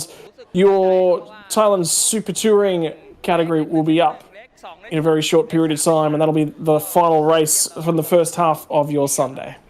สนามบางแสนล่ะแตกต่างจากสนามแบบนี้นะ สนามบางแสนก็เป็นสตรีทครับค่อนข้างจะแตกต่างมากก็สนามบ้านผมเองชลบุรีก็คือความยากเนี่ยมันค่อนข้างสูงเพราะเป็นสตรีทมันพลาดไม่ได้แท็กลิมิตไม่มีก็คือกำแพงเลยเบรกหายเบรกไม่อยู่ก็กำแพงเลยก็คือต้องนิ่งพอสมควรนะครับรถต้องพร้อมทีมงานต้องพร้อมพอสมควรไม่งั้นก็อาจจะทิ้งรถได้ครับความปลอดภัยต้องมาก่อนครับฝากถึงแฟนๆครับฝากถึงแฟนๆครับฝากเชียร์ครับทีม OMC Racing ครับครัวบุษกรบ้านฉาง SSK สมศักดิ์การช่างอู่ศรีบางมัดครับวอนโทนิกอภิชาติฟาร์มครับผมอู๊ดอ่องระยองขอบคุณมากครับขอบคุณครับขอบคุณครับนะฮะไปดูอันดับ2กันต่อนะฮะท่านผู้ชมฮะกับจักรพันธ์วรรณรัตน์นะครับพี่อาร์ตครับเป็นไงบ้างครับกับผลงานในวันนี้วันนี้พอใจมากครับออกหลังได้ขึ้นมาอยู่ตำแหน่งนี้ถือว่าเป็นที่พอใจพี่ครับผม3 สนามเราได้ที่เท่าไหร่กันมาแล้วบ้างครับไหนลองรีแคปของตัวเองให้ฟังหน่อยครับที่2 ถ้วยครับแล้วอีกอันดับหนึ่งก็จบที่3แต่ผมไม่ได้รับถ้วยพอดีว่าตำแหน่งการยึดการถ่วงน้ำหนักผิดตำแหน่งครับผมเข้าใจได้อยู่พี่อันนี้ก็เป็นเรื่องของกฎกติกาครับใช่ครับพี่วันนี้ก็ถือว่าพอใจครับพี่ครับผมพี่สนามหน้าส่งต่อสนามหน้าบอกคุณผู้ชมให้ติดตามกันด้วยครับติดตามทีมเทลูบิแคทเลสซิ่งทีมด้วยครับผมรวมช่างเชียงกงต้นคอมเมเร็วไปบางแสนแน่นอนครับผมขอบคุณครับและอันดับ1นะครับเป็นของบิ๊กสุภามงคลเดชเพชรโอ้โหแสดงความยินดีด้วยครับเป็นยังไงบ้างครับสำหรับเมื่อวานและวันนี้สนามที่3ก็เมื่อวานรถเกิดเครื่องมีปัญหาก่อนก็เลยได้แค่โค้งเดียวแต่วันนี้ก็มาพอได้แล้วครับแก้แล้วแก้หมดแล้วครับใช่ครับคือเกิดอะไรขึ้นจากปัญหาที่เกิดขึ้นของเมื่อวานเมื่อวานเข้าเวียงขาดเข้าเวียงขาดใช่ครับวันนี้เลยต้องไปต่อท้ายครับไม่เป็นไรแต่วันนี้ก็ถือว่าทำผลงานออกมาได้ดีนะครับเพราะฉะนั้นก็แสดงความยินดีด้วยนะครับฝากถึงแฟนๆหน่อยครับพี่ครับก็ฝากเชียร์นะครับสุภาพมงคลเดชเพชรครับเบอร์58ครับบายอุดรระยองครับขอบคุณครับแสดงความยินดีอีกครั้งเลยครับแน่นอนนะครับคุณผู้ชมครับสำหรับการแข่งขันเรายังมีกันต่อนะครับในรุ่นต่อๆไปแล้วรุ่นหน้าอันนี้มันแน่ๆนะครับติดตามกันให้ดีนะครับกับ B Quick Thailand Super Series 2025ครับ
ปีนี้นะคะเราส่งรถทั้งหมด3 คันนะคะลงในรุ่นซุปเปอร์ทัวริงค่ะจากปีที่แล้วครับที่ได้แชมป์มาก็ปีนี้เปลี่ยนมาวิ่งเทอร์โบนะครับใช่มาเป็นรถเทอร์โบแทนขับยากขึ้นนิดนึงแต่ว่าตัวรถเองก็เร็วขึ้นอะไรเงี้ยครับก็ต้องปรับตัวนิดนึงปีนี้ได้มาขับคู่กับเบฟก็จะไม่เครียดค่ะเพราะมีคนที่เขาเร็วกว่าอยู่แล้วนะคะเราก็ไปเป็นตัวถ่วงให้เขานิดนึงก็ดีค่ะปีก่อนหน้านี้จะเคยขับแค่ NA กันมาก่อนแล้วก็ปีนี้ YK ก็พัฒนารถให้มันเป็นเทอร์โบเพื่อสู้กับคู่แข่งคนอื่นๆให้ได้ดีมากยิ่งขึ้นก็ตื่นเต้นค่ะแล้วก็ยังมีอะไรที่เราต้องพัฒนาอีกเยอะก็เดี๋ยวจะต้องรอดูว่า1 ชั่วโมงรถจะค่อนข้างสมบูรณ์ครบ1 ชั่วโมงไหมเดี๋ยวต้องรอดูกันอีกทีค่ะปีนี้นะคะรุ่นทัวริงคาร์ค่ะพิเศษตรงที่ว่ามันเป็นถ้วยพระราชทานค่ะคิดว่าอยากจะทำให้เต็มที่ที่สุดไม่ว่าคันใดคันหนึ่งในทีมก็อยากให้ได้ประจำปีไปเพื่อที่จะได้ถ้วยพระราชทานด้วยค่ะฝากแฟนๆนะคะที่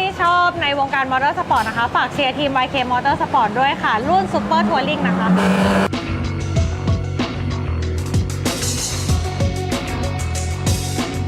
ผมเต้สุกิจจิตานันท์นะครับนอกจากขับซูเปอร์คาร์ก็ยังลงรุ่นตัวเองด้วยครับสวัสดีครับผมชื่อไทยอภิชาเฮนริกัสฟลีเกนผมขับซูเปอร์ทัวริงครับก็น้องทโยขึ้นมาจากโครงการสิงคัทครับนะครับแล้วก็อาจารย์วรวุฒิดวงพักดีก็เลยให้ผมขับคู่กับน้องประกบโคชชิ่งน้องครับกับรถคันใหม่ครับเป็นการขับรถยนต์ครั้งแรกรถแข่งครั้งแรกครับแล้วก็สนามช้างครั้งแรกครับผมก็รู้สึกมันดีมากนะครับครั้งแรกที่ผมขับผมมีแรงที่เพื่อขับรถได้ครับมือครั้งแรกเวลาใกล้เคียงกับมือที่เคยแข่งอยู่แล้วด้วยครับถ้าได้ซ้อมได้อะไรเพิ่มเติมนะครับรับรองว่าเร็วแน่นอนครับฝากแฟนๆชาวสิงห์มอเตอร์สปอร์ตทีมไทยแลนด์นะครับนอกจากซุปเปอร์คาร์ GT3 GTM ยังมีรุ่นซุปเปอร์ทัวริงนะครับเบอร์72 Honda TSS สีดำครับผมสุกิจเจนจิตานันท์นะครับแล้วก็น้องไทยอภิชาเฮนริกัสฟลีเกนครับ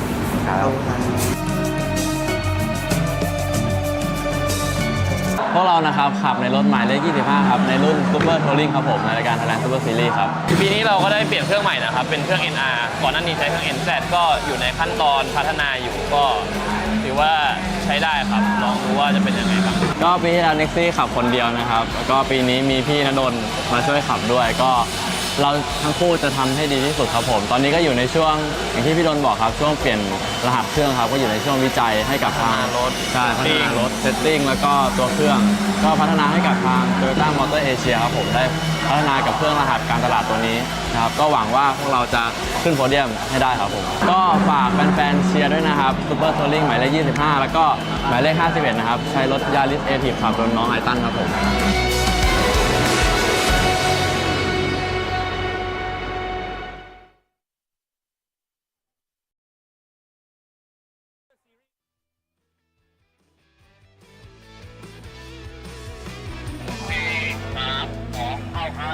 เอาละครับคุณผู้ชมครับยังอยู่กับ B Quick Thailand Super Series 2025 นะครับที่สนามช้าง International Circuit จังหวัดบุรีรัมย์นะครับซึ่งแน่นอนนะครับรุ่นที่อยู่ข้างหลังรถนี้คือรุ่น Super Touring นะครับซึ่งรุ่นนี้เนี่ยเราจะใช้เวลาในการขับแข่ง1 ชั่วโมงบวกกับอีก1 รอบนะที่สำคัญเนี่ยส่วนใหญ่แล้วนักแข่งเนี่ยจะต้องมี2 ท่านด้วยกันในการแข่งบางคันบางรุ่นบางคันบางทีมก็จะมีท่านเดียวนั่นเองนะครับเพราะฉะนั้นรุ่นนี้เนี่ยเยอะมากและที่สำคัญเวลาของการ qualify เนี่ยดีที่สุดนะครับในเรสที่2นี้นะครับ1 นาที 56.855 นะครับกับร่มไม้ริมนาเรซซิ่งนะครับชายโชตินินเมื่อวานขับเป็นไม้แรกวันนี้กฎของการขับในคิวที่2เนี่ยนะฮะก็จะเป็นใหม่อนิวัฒน์ล้อมมหาไทยขับเป็นไม้แรกนั่นเองไปคุยกันดีกว่าเห็นเขาบอกว่า6 ปีเนี่ย6 ปีกับการที่ได้โพลอันดับที่1ของเมื่อวานนะครับ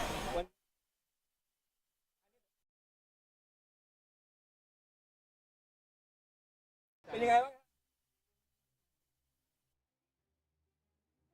ก็เลยได้ออกสตาร์ทแรกก็ดีใจครับแล้วก็ตื่นเต้นที่เขาหยุด โอ้แล้วก็เป็นปรากฏ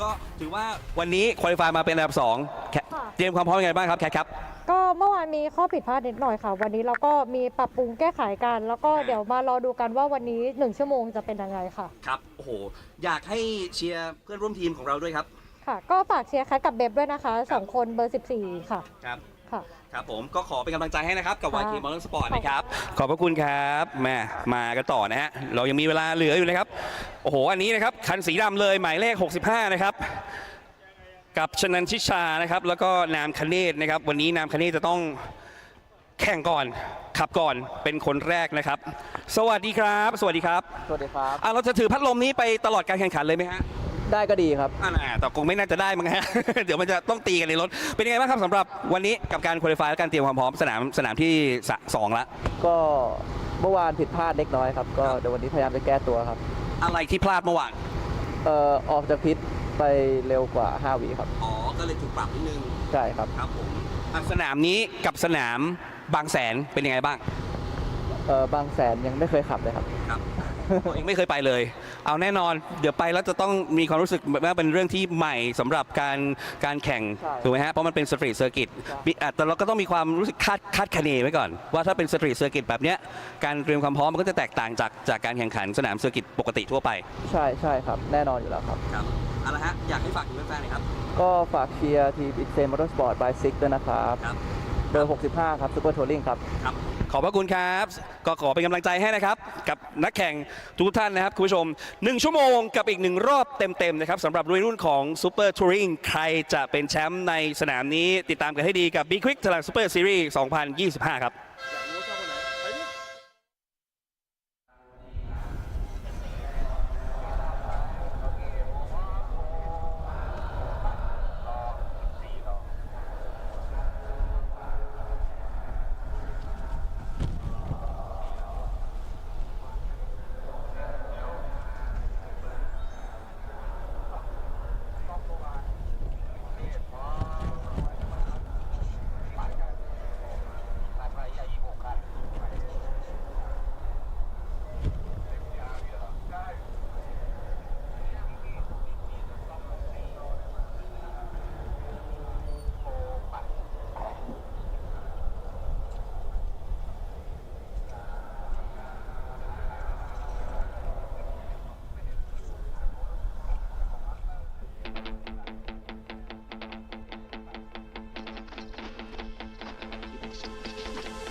Well, welcome back, ladies and gentlemen. Our last race this morning before we step away for the lunch break, and it is going to be the 1 hour duration Super Touring category. Yesterday, Reese, we were just saying off air, domination by the CRZs. Yeah, it was indeed domination by the CRZs, but an opportunity to fight back here today for everyone else in the field. That Mazda ran well yesterday until unfortunately it conked out.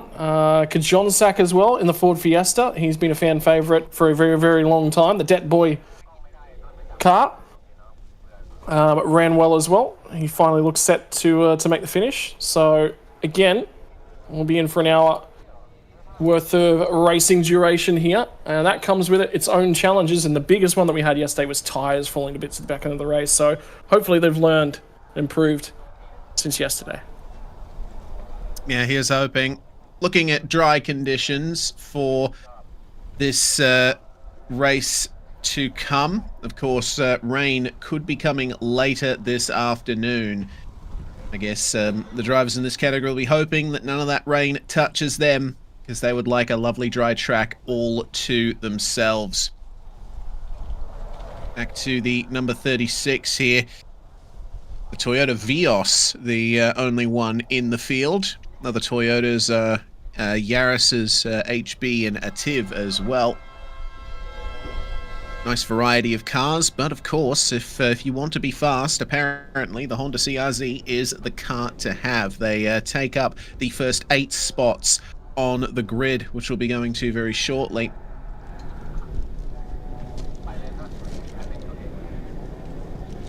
Now we sit back in, we enjoy the back end of the grid. 1 minute warning has been sounded, and everyone making their way off of start finish line. Crew's now back behind the walls, and we'll be set. There's still some work going on down the back. You saw the marshal actually gesturing, so it was just ahead of the 94 machine, so it would potentially be the 98 of Bank Rwisen, and that is the Bank and Friend Honda CR-Z.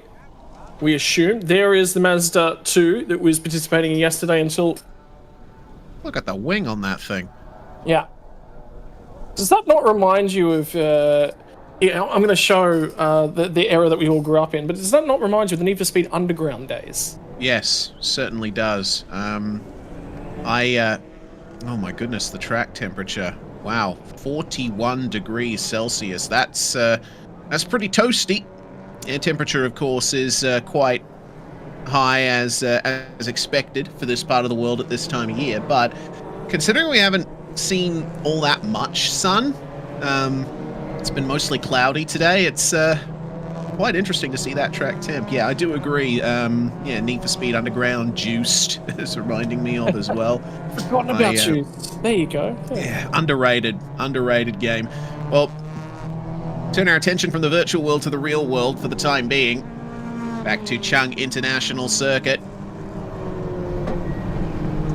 Keep an eye on those timing sectors. You'll see some cars often be faster in Sector 1, slower in Sector 3, and vice versa. It's a battle of straight line speed versus mechanical grip around here in these touring cars. And track limits are always a factor. We go to the slick here from Hankook, the Ventus F200, using the same, actually they've still got the old series name there, Super Compact. It is Super Touring now, of course, but Supercar GT using the same compound of tyres. We ride on board with the number 18. Let's go through our grid here, Scott. Yeah, for the front row, Anawat in the 66 machine, and Natned, the first of the 2 CRZs. Nemkanech and Thanapatra going to be on row number 2. Row number 3 will be the 72 machine of Teo and Superkit. And Superkit to start this one. Funapat and the 34 machine will start alongside Anasorn, another solo entry, and Pimple rounding out the top 8. And that was where the CRZ dominance halted. Nadal in the 9th place 25 machine will be alongside of Ayrton in the first 2 of the Toyota Yaris's run by Toyota Gazoo Racing. Thanakorn and Manuel Rafael Caceres will be partnering with Narakrit. We'll start this one. Anon and Nabil out of 13th and 14th. Rathapark and Nick Teo round out your top 8 rows of the grid. Sarawat and Wong for the Fire Monkey Motorsports outfit. Yoshi Tsugu and Bank for the Bank and Friends machine round out the top 20. 6 more cars to make up the field. Praporaj and Ongwai down deeper in the field. Michael and Kajonsak out of 24th position. The final row of the grid, the number 8 of Athapong and Chase Chakras Parks and Chai R out of 26th and at the very rear of the field. Yeah, 2 very quick drivers from last year driving together this season. Chase Chakras Parks and Chayam Wangam. See what they can do to find their way up through the field here. driving the CRZ, of course, which is the solid car of choice in this category, it seems. Coming around the formation lap, ending in just a few moments. There's the safety car pulling into the pit lane. Time for the rolling start here, Scott. That it will be 2x2 formation into the final corner. Here comes your Super Touring for the final time for weekend number 1 of the 2025 calendar. Who is going to look after their tyres? Because I have a feeling that's what it's going to be, what we'll be talking about at the back end. And the timer has now started. Here comes the launcher. Watch them fan out on the run down to turn number 1. The inside of the front row, which I believe will be Natnet, will lead us down into turn 1 of the 14 machine. They'll get their way in. And here we go, ladies and gentlemen. Look at the feed into the background as well. Kajonsak nearly gets touched in the rear end as he makes his way through turn number 1. And the Mazda 2 currently sitting right at the back end of the field. Looks like we have lost one of our cars with the 8 machine of Athapong. Will not take the start for the TPK Racing outfit. Mazda already trying to make up positions here, as it looks like Chaya has found his way up into the edge of the top 20 on board with the number 18. That's Anon Rodpraset. They're sitting in at 12th place, and what a battle it is in front of him coming into turn 4 to see if he can take advantage of the door to the inside, which is unfortunately shut as soon as he gets to the apex. Yep, that will be. And now they'll all fire their way down into turn number 5. Everyone looking for a little bit of space. There's a car that's been rotated, the green machine. In the middle of all that, we'll find a window to get to the outside, one of the CRZs. And it rejoins the racing action, but it's a 66 machine, so it was Anawat who managed to get away quickly from the front row. And Natned's followed him through. Have a look at the margin. They're already starting to build back to the rest of the pack, and there's the first of the Toyota Gazoo Racing Team Thailand entries. Kajonsack's made up a ton of spots on lap number 1. And now they'll get through 9, 10, and 11 on the opening lap, feed themselves back in. We'll keep our eyes out for a number of drivers that were quick yesterday. Here we go, 3 wide nearly, heading into the final corner, 51 machine and 18. So this is going to be for 8th spot on the road. Anon gets the job done. And the onboard shot will show him starting to chase down Footerpat, who's lost a few spots on that lap. Yeah, good run up from Anon here, up into the top 8 now. Steer it in. The CRZ ahead of him, slow out of turn 1. Footerpat, unfortunately, not getting the exit he'd like. And the Honda City will have the inside line into turns 2 and 3. Got to try and defend, because there's going to be a lot of cars behind you wanting to make up positions early on. It is a long race, but you have to make sure that you get the start of it right, cranking the wheel around, sticking to the inside, and it looks like the position will be made up. Next target there for Anon. Here's the number 15, the second of our Honda Cities, which is up the front here in the top 10. Yep, so making ground. Run down to turn 4, tip it in, nice and balanced, not taking too much out of the tyre, quite comfortably.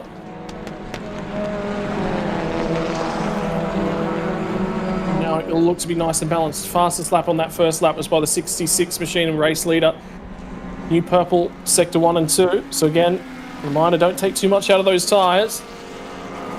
Need something to work with at the back end of the race. And there is the 18 machine chasing down the 15. Was ahead of him. Up to lap 1, mostly single file. Kajonsack's cut his way through from outside the 20s. Already sits 12th on the road. Det Boy car gets to the inside of Nardal. Toyota Gazoo Racing Team Thailand car. They'll go side by side up through 9, 10, and 11. No room left over because they're using everything on offer. The sole Ford Fiesta in the field, getting amongst it there in the hands of Kajonsak Nasonkla. 4 minutes gone in the race, and we are still seeing huge battles everywhere here. Up ahead of Kajonsak, it's Nabil and Ayrton, almost side by side on the way into turn 1 there. Winghin Motorsports versus Toyota Gazoo Racing Thailand there, both in Toyota Yaris's, with a slightly different model. And Kajonsak has absolutely taken advantage of that fight. He is ahead of the both of them when they get into turn 3. Lockup from the Toyota Gazoo Racing car as the Honda City behind almost cleaned him up. Yeah, so that'll be the 94 machine on white behind the wheel at the moment. At a 12th spot. So as you can see, cars coming from the back of the field, cutting their way through nice and aggressively. They'll need to make up as much time as they possibly can in the early phases of this race, at least positions as well. Once the cars are all nice and clustered, because that opportunity to make those spots will run out very, very quickly. Incident at turn 5 that we saw on lap 1. Race controllers decided no further action on that. We're getting confirmation of the pit window going to be opening at 11:43 local time and 37 seconds, and we're just going up to 11:24, 11:25 at the moment, so not that far away from the pit window opening. Have to wait another 20 minutes or so.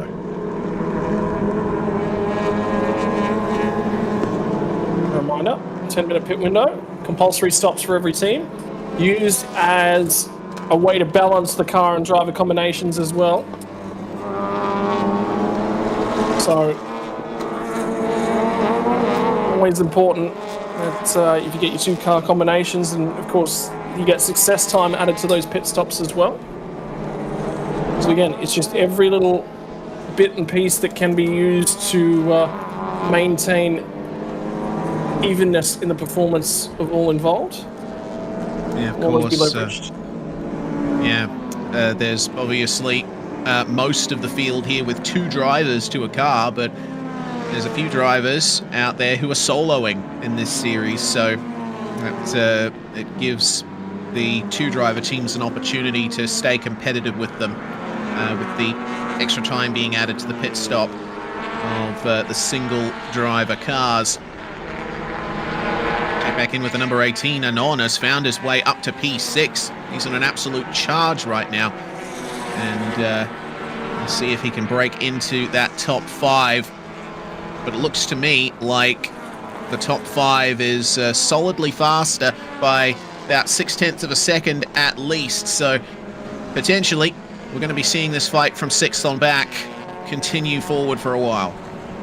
Looks like if you have a look at him, he's the only driver in the 57s back deeper inside the top 10. Sits in 9th place at the moment. He's already 15 seconds off the race lead, but he is making good gains. Took about a second out of Funapat, the 34 machine just ahead of him, so you can see that Ford Fiesta in the background.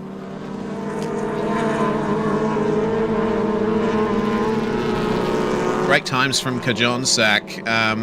Looking at his lap times here, he is setting 1:57 flats. That is insane pace from the Fiesta, and that's over a second faster than the next 2 cars up ahead. Throw in Anon there too, 0.9 of a second faster, 0.6 of a second faster than the 5th place car, number 65, with Numkanech at the wheel. So keep an eye out for the number 4 Ford Fiesta. It's looking rapid right now. It is. Now making time up, moves his way up to 8th place as they get through Sector 1. So I think we might have had an issue for one of the drivers. I think the 72 entries dropping down the field were not registering a time for it in Sector 1.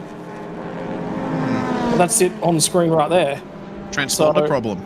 Transponder issue, so go ahead and ignore that one. I was keeping an eye on that and just looking and going, hang on.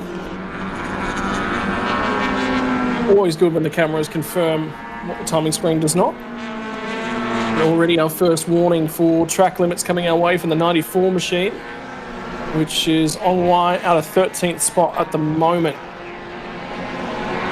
And that is the Honda City for next cross RMR Motorsport.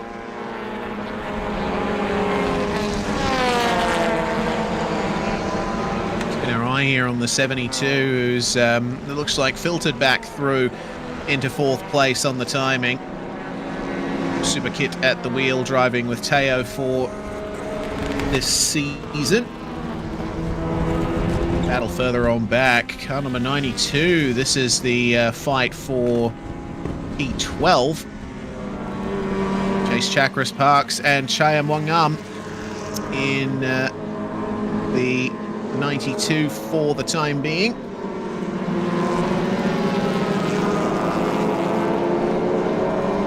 Making up some good time on Norat and Nadol at the wheel of the Toyota there. Did I see a car off to the side of the screen there, or was that a fence? It's Kajonsak. It's Kajonsak. Oh, dear. Unfortunately, we've seen this from that car a number of times before, so that's not the first time we've seen that issue, which is unfortunate. Oh, no. He's coming into the pits. Yeah, I'd say his race might be done. He might get back out there, but that is not inside the pit lane window, so issues for that car will have to be served on pit stop, but might have been issues with the steering for that car.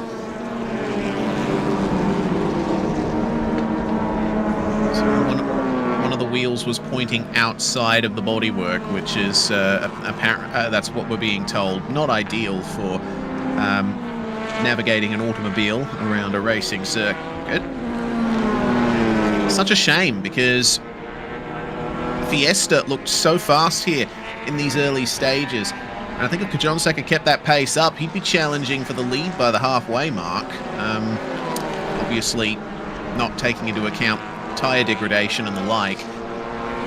But we will get no answer as to whether or not he'll be able to do that. Still in pit lane as we speak. Some issues being sorted out by the team. Check back up to the top three for now, and then the battle for fourth just behind. Superkit and Namkanech. Honda CRZs looking stable and fast around Chung International Circuit today.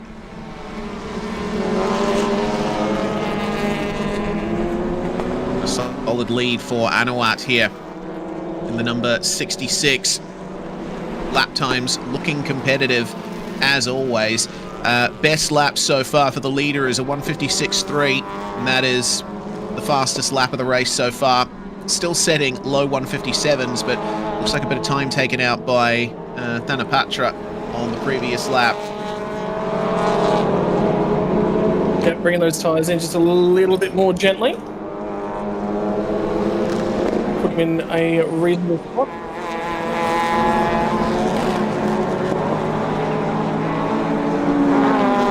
Superkit losing a bit of time to Namkanech on this lap in the battle for fourth. Looks like about 0.6 of a second slower on the previous lap, so not entirely sure what went wrong for them there. But our number 65 is looking faster for the moment. This is the battle for seventh, and the 8th place car, the 22 red machine, under pressure from Nabil Aslan, who is the first here of our non-Honda machines.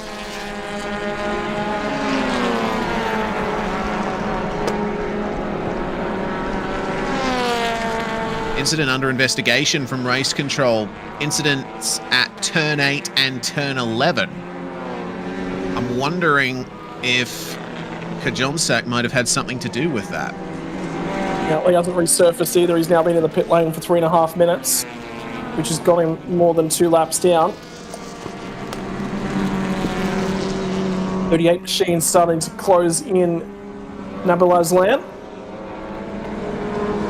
Onto the 22. Is that damage on the outside corner? Rear corner of the 22 machine? Is that in corner? Potentially. I'm going to wait for the next opportunity to look at the rear end of that thing.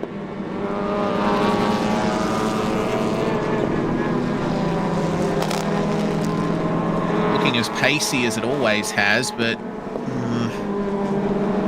difficult to tell. And it looks like we have a decision from race control for that incident we were just discussing. The number 34 has received a drive-through penalty for causing a collision at turn 8 and turn 11. That's Funapat in 7th place.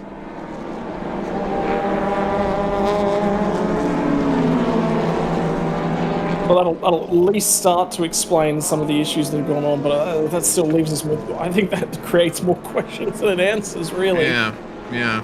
But either way, decision's reached. Chayat to the inside there in the 92. Going to take advantage here of Ongwai going wide on the way out of turn 3. Going to try the cutback. It's a very interesting battle. Looking at 11th place that these 4 drivers are fighting for, and Chaya falling back behind the first 2 machines. Evidently looking for some self-preservation here early on, not going for those big moves. That's the difficult part, isn't it? Because if you think you're faster than someone, a big send is going to get that job done.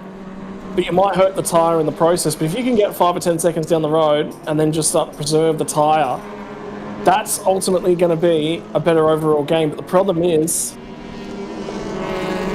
how much life you do take out of the tyre, and he'll switch back to the outside and look for that little bit of a run. But certainly the cork in this little battle pack is going to be Nadal. Continues to park it on the apex, straight to the pit lane, the 34 machine. He'll serve his drive-through penalty this time. Black and white flag as well for this car, number 14, for exceeding track limits, has dropped off the back of the 55, well ahead of the 65 as well. But yeah, bit of a warning there from race control. The car's already receiving the black and white flag. Only 17 minutes or so into this race. Doesn't bode well for the remaining 43 minutes. Worthwhile noting at this point in time as well, as we're starting to get closer and closer to that pit window. 8 minutes to go now before that one will open up. 57 machine gets a great run.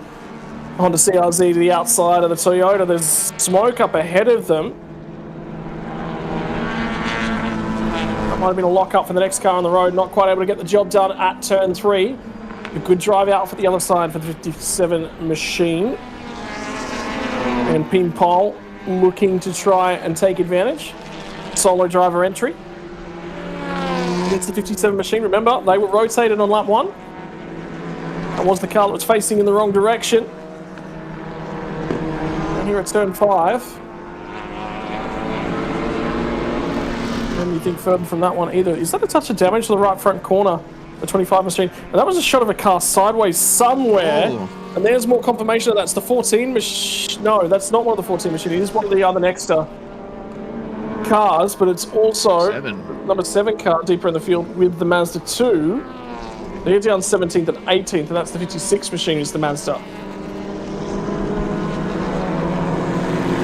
Yeah, I'm not sure exactly what happened between those two, but far enough into the runoff area that it looks like they ran into each other.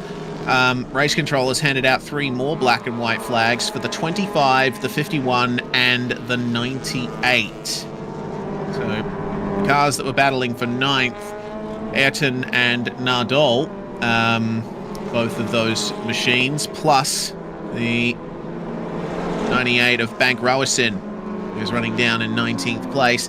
Replay here. They were already well off the track when the camera picked them up. Still unclear exactly what happened there. Well, it looks like it's been a run-in with them. Looking at the Mazda 2 as well, I would say he was on the inside and then run into turn 4. So I'd say he's probably going to be at fault for where those cars have ended up without seeing any further, footage, of course. Give me my take on that situation. I think it's tough to do without the full info though. So race control, I'm sure, will have a look at it. When you have 5 minutes now to the start of the pit lane window, and we'll get first pit stops coming our way.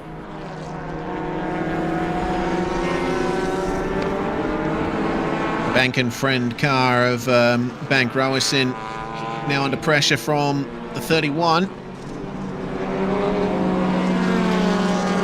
guys battling in the lower reaches of the top 20. Frapporge at the wheel of that car.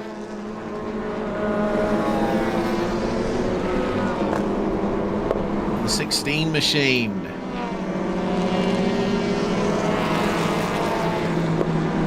The 15 machine. A little bit further up the field. Vanowit has been holding on nicely. Incident at turn 5 under investigation. I think that might be the one that we saw on the replay there. Expect that one to be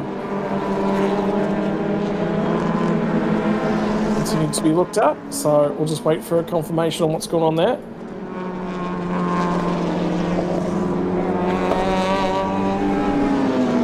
In the meantime, it's a little bit stagnant. Just watching, I'm waiting for that 25 machine to feel like they're going to continue to be a focus realistically of where a lot of this racing action is, because there was a queue of cars, a slew of them just lining up, trying to put pressure on them. I don't expect that to be going away anytime soon. Confirmation from race control of a 15-second time penalty for car number 7. Anusorn down in P17 for causing a collision at turn 5. Potentially, that is what ended up involving the 56 Mazda 2 and the CRZ in the runoff area. Potentially what we saw on the replay was the aftermath of that incident. 66 continuing to lead the way here and setting the pace at the front of the field. For now, the only car setting times under 1 minute and 57 seconds. Holding on nicely to a 3.6 second gap to the second place car with Thanapatra at the wheel. Yeah, they're doing a great job in that car, aren't they? The big key is continuing to maintain that pace. That's what you need in these hour-long races. You go out there and you set blistering laps, but you're only good for a couple laps worth. Well, that's not going to hang on to the speed at the front end of the field. That 66 machine, worthwhile noting, they will have the longest pit stop come after the race win yesterday. And compensation times continuing on as they were last year. 15 seconds for a race win, 10 seconds for P2, 5 seconds for P3. The number 7 car that involved itself in that issue, Anusorn, will have the second longest pit stop of the lot of them at 1 minute and 44 seconds. But that's going to have a time penalty added to that one as well. Yeah, that 15-second time penalty that we were talking about before will be added to the pit stop for the number 7. The little Mazda 2 with the massive rear wing finding its way forward further, chasing down car number 39. Now, lap times between these two definitely in the favor of Michael here at the wheel of the Mazda, setting a 1 minute 59 on the last lap. Compare that to nearly 2 minutes and 2 seconds for the car with Nick Teo at the wheel currently in the battle for 15th place. And you see that Michael is seriously catching up to him now, 2 seconds a lap faster. More black and white flags for exceeding track limits have just come in. Car number 34, Bonaparte, in 14th. Number 59, down in 23rd place.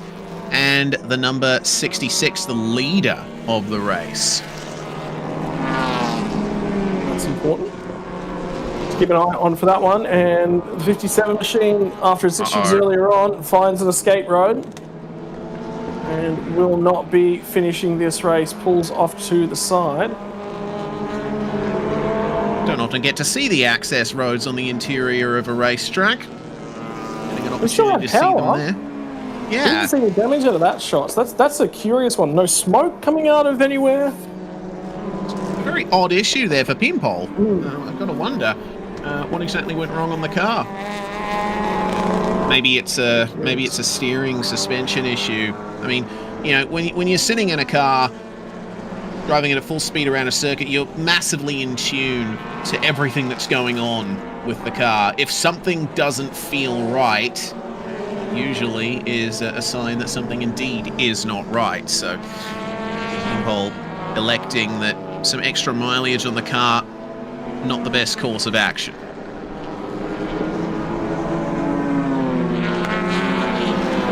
Either way, he'll pull to the side. He'll be out of the race.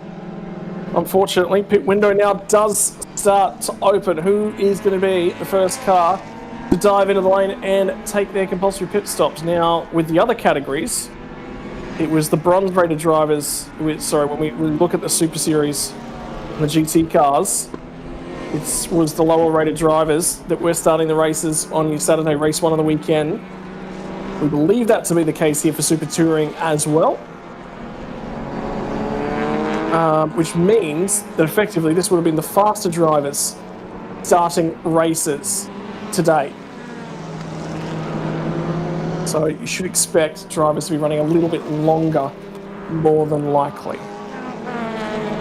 Our first takers to pit lane. Spa-Francorchamps and Natanid exchanging spots here. Superkit will hand over to Tayo in the number 72 as well. Only 2 cars that have come in thus far, right at the start of the pit window. Get out of the way and get going. I've just been looking for an opportunity to get overtakes done as well, if you're a little bit stuck. So anyone that was caught up and in behind Nardole, they might dive out of the queue very early on here as well. 5 more cars on their way into pit lane at the moment. We see Chaya bringing the 92 in. We'll hand over to Chase Chakris. We have the 94, the 34, the 56, the 39, and the 7 in the pit lane currently. Very busy. Very, very busy. So everyone dives for that lane. Pit stop complete for the 14. And Thanaroj will bring that one out. We've seen basically half the field come into the pits here at the start of the window. Question is, how will the other half of the field respond? A bit late to get off the pit limiter there in the number 14. That might cost them a little bit of time.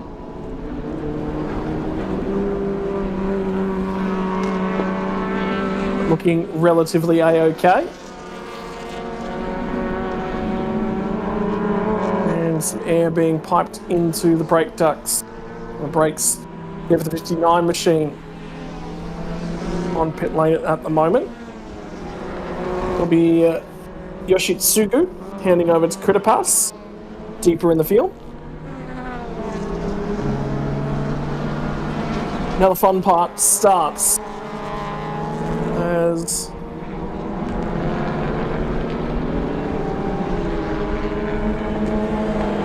we wait for the pit lane transits to kick in. There's that 56 machine, that Mazda, with the damage on its left front corner. Obviously not worth fixing in the pit stop. It hasn't really affected the pace of the car. Final car out of pit lane, the number 79. Sitpong and Sarawut sharing the car for that one. They will re-emerge in 23rd place. Here's the first response. Ayrton Asdathorn bringing it in. We have the number 13 potentially coming into the pit lane as well. So it looks like our leader is actually going quite long here for this one. Yeah, about half the field now in lane. We're actually coming up on halfway through this pit stop cycle as well. So the window will close in 5 minutes and 50 seconds or so. Remember, you've got to be in the lane before that one closes. Once you're in the lane, you can continue transiting through the lane to complete that stop. Will count. But yeah, you must hit that pit lane line before the sign comes out at the end of pit lane to say, hey, this is a cycle opening and closing.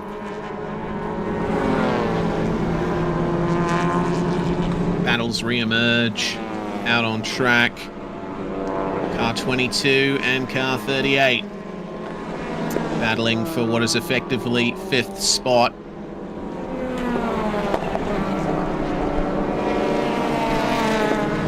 Out for the number 51 as well.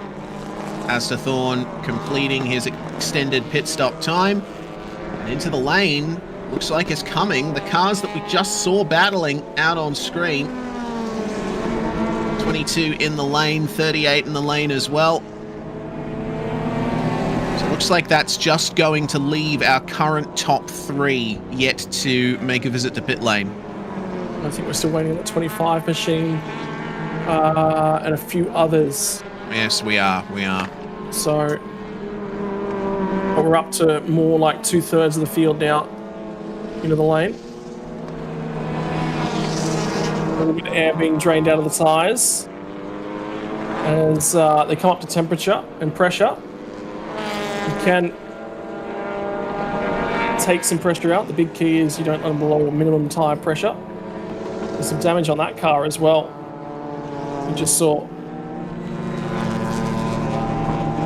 Here comes more drivers to the lane. 36 machine now in. I think that might have been the 31 just in behind him. Yeah, it looks like Spa-Francorchamps continuing to stay out here. It looks like the 55 has made its way into the lane as well. Driver change for car number 36.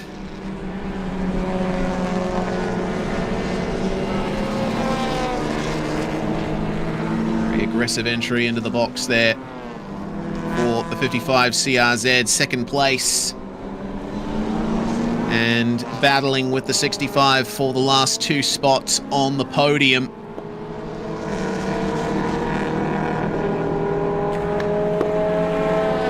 Minutes on that window too now, Reese. They need to be in the lane in the very, very near future. Uh-oh. Oh no. Pit stop completed for the number 56 and only a couple of laps in, pulling off the circuit. Nuchanon taking over from Michael in that car. And evidently there's been an issue. Next car in, car 25. Nardole will hand over to Norarat. Just waiting for the extra time to be taken on the pit stop here for the 55, and away he goes. Good countdown too. That's good communication with the driver about what they need to be doing.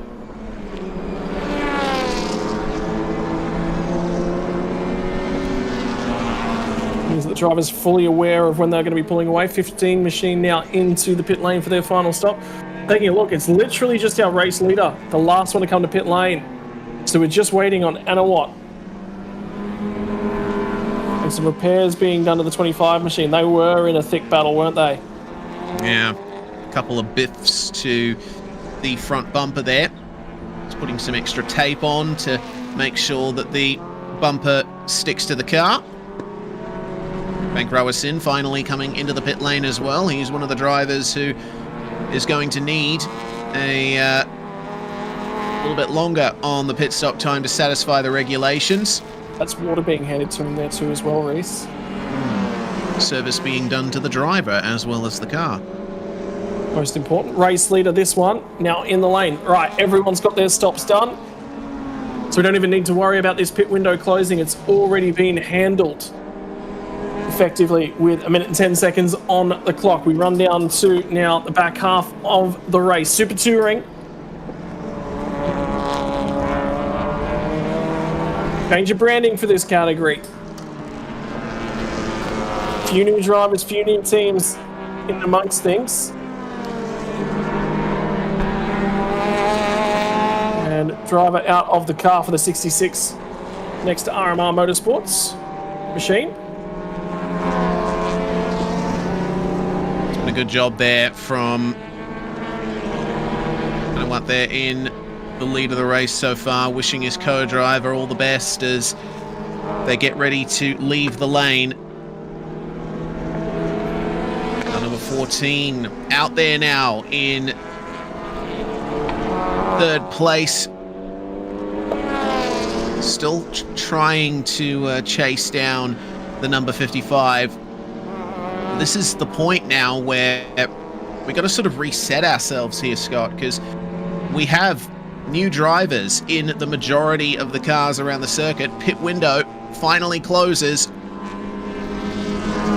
And everyone, it seems, has satisfied the regulations. Back out will come our race leader.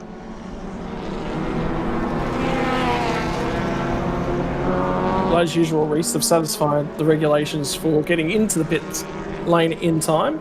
The question mark that will be raised about whether or not they've done enough time in the pit lane.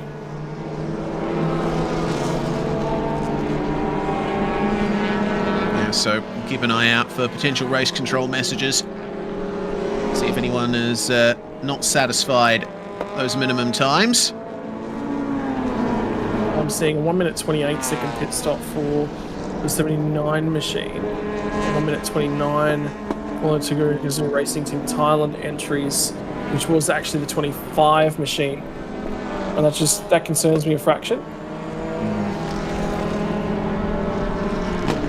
But race control will go to work now, checking out those times, making sure that everything is to spec.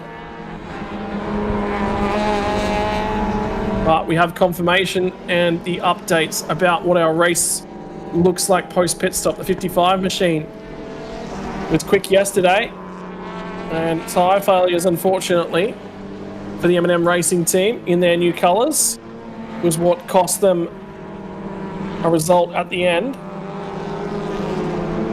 Today, they are back with the same level of speed they showed yesterday. And confirmation from race control, pit stop times are under investigation. Yeah, no particular car.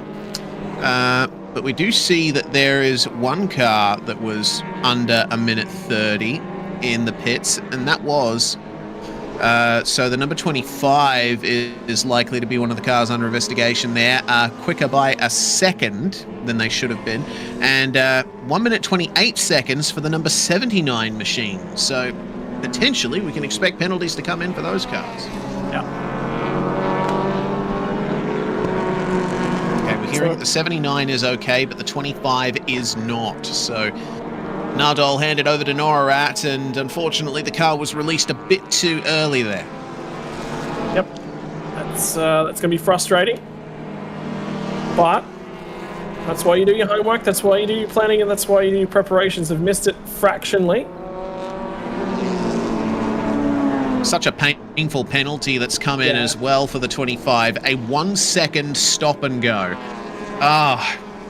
You know, that's got to be one of the most frustrating things to hear as a driver. You've come back out, you're getting ready to get into the rhythm of your race and bring the car home, and then you have to come into the pits, tour around at pit speed limit, stop in the box for just a single second, and then lose even more time touring back out of pit lane. That's going to be disastrous there for the 25. Well, they're in 8th spot at the moment. They are going to fall well outside the top 10, you would assume, because that transit through pit lane's at least going to cost them 30 seconds or so. And Chicha running in a great spot now for the 65 machine. Don't forget yesterday's race winner, the 66. Longest pit lane time due to the success penalty.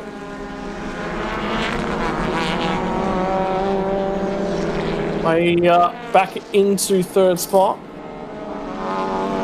and look comfortably set to stay there as well.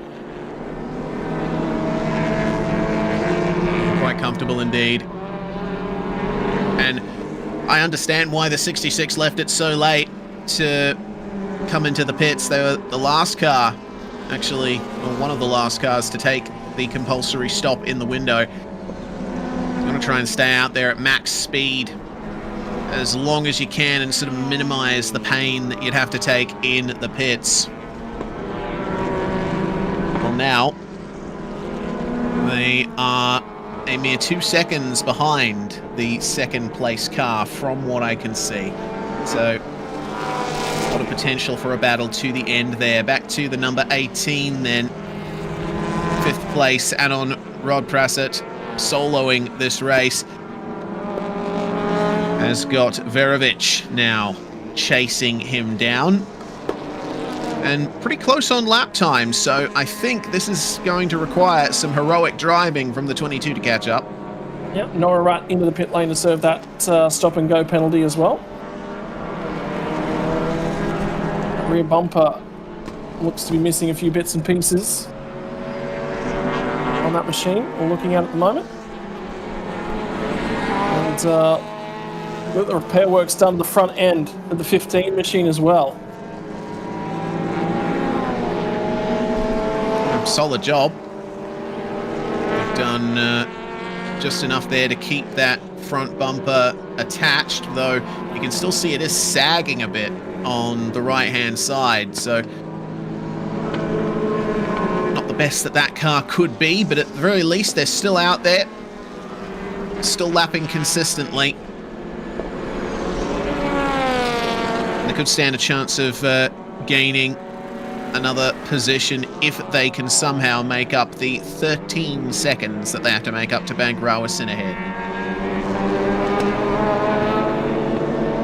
That'll be the big ask that they've got to try and do. Under 20 minutes left to go now, so final third of the race. Oh, the 22, who we just see on screen here, they've just received a black and white flag for exceeding track limits. A little bit of trouble for them as they were passed by Nabil Aslan on this lap.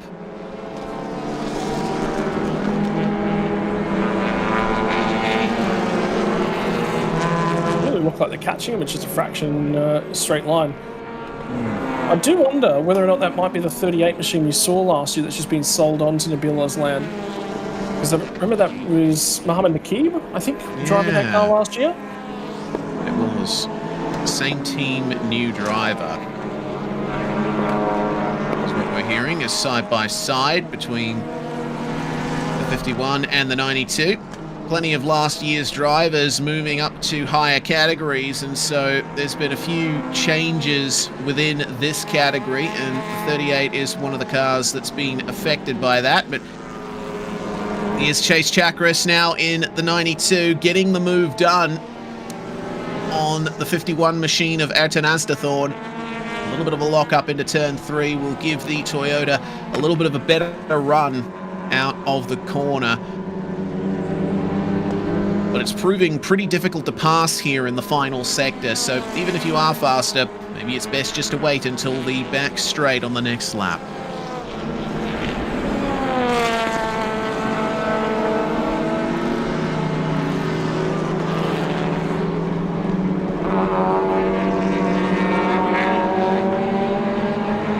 I like hearing the...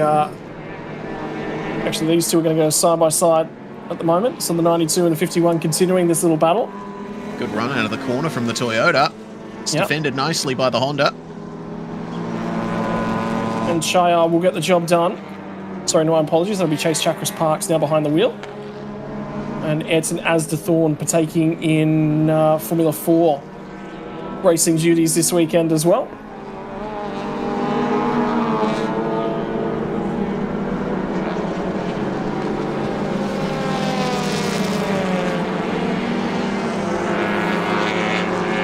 Love hearing these 4-cylinder engines.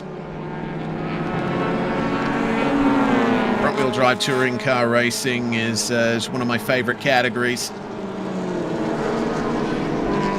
And I love the sort of, half touring car, half production car sort of nature of this series. You get that sort of wild variance in the builds of the car that you see from production car racing, with a bit more of the power and the speed of TCR and the likes.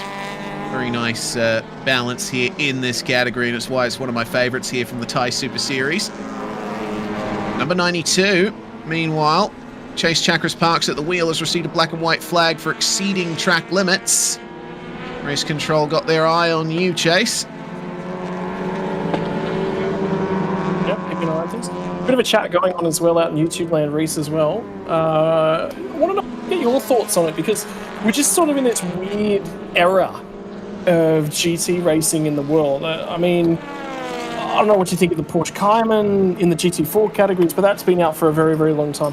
Personally, I was a big fan. I love the BMW Z4. I just love that body shape on that car. So, of course, I was never going to be a fan of the M4s that are coming out. But BMW sort of launched that program, and it's now going quite strongly. And they've got a fair bit of life left out of those cars. But, of course, the Audis have stopped being produced, and teams sort of internationally are sort of going, okay, well, what's next? We need something. But there's been nothing really talked about out of Audi.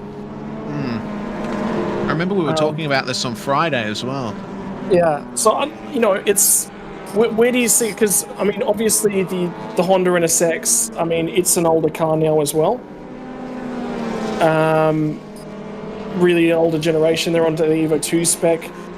It's been a fair while since we've had a Lamborghini come out in a good while. Obviously, the discussion around Toyota Supras coming out to supercars next year as well. I really do think that the next generation of Toyota's top flagship supercar, it's imminent. Realistically, it's imminent. I mean, we have the new Lexus Halo car that's coming out as well. So there's potential for that to take the brunt of Toyota's racing efforts in years to come. Yeah, you're right. GT3 in a bit of a strange place at the moment, as here's the move from the number 51. Another lockup by Chase Chakras Parks there into turn 3.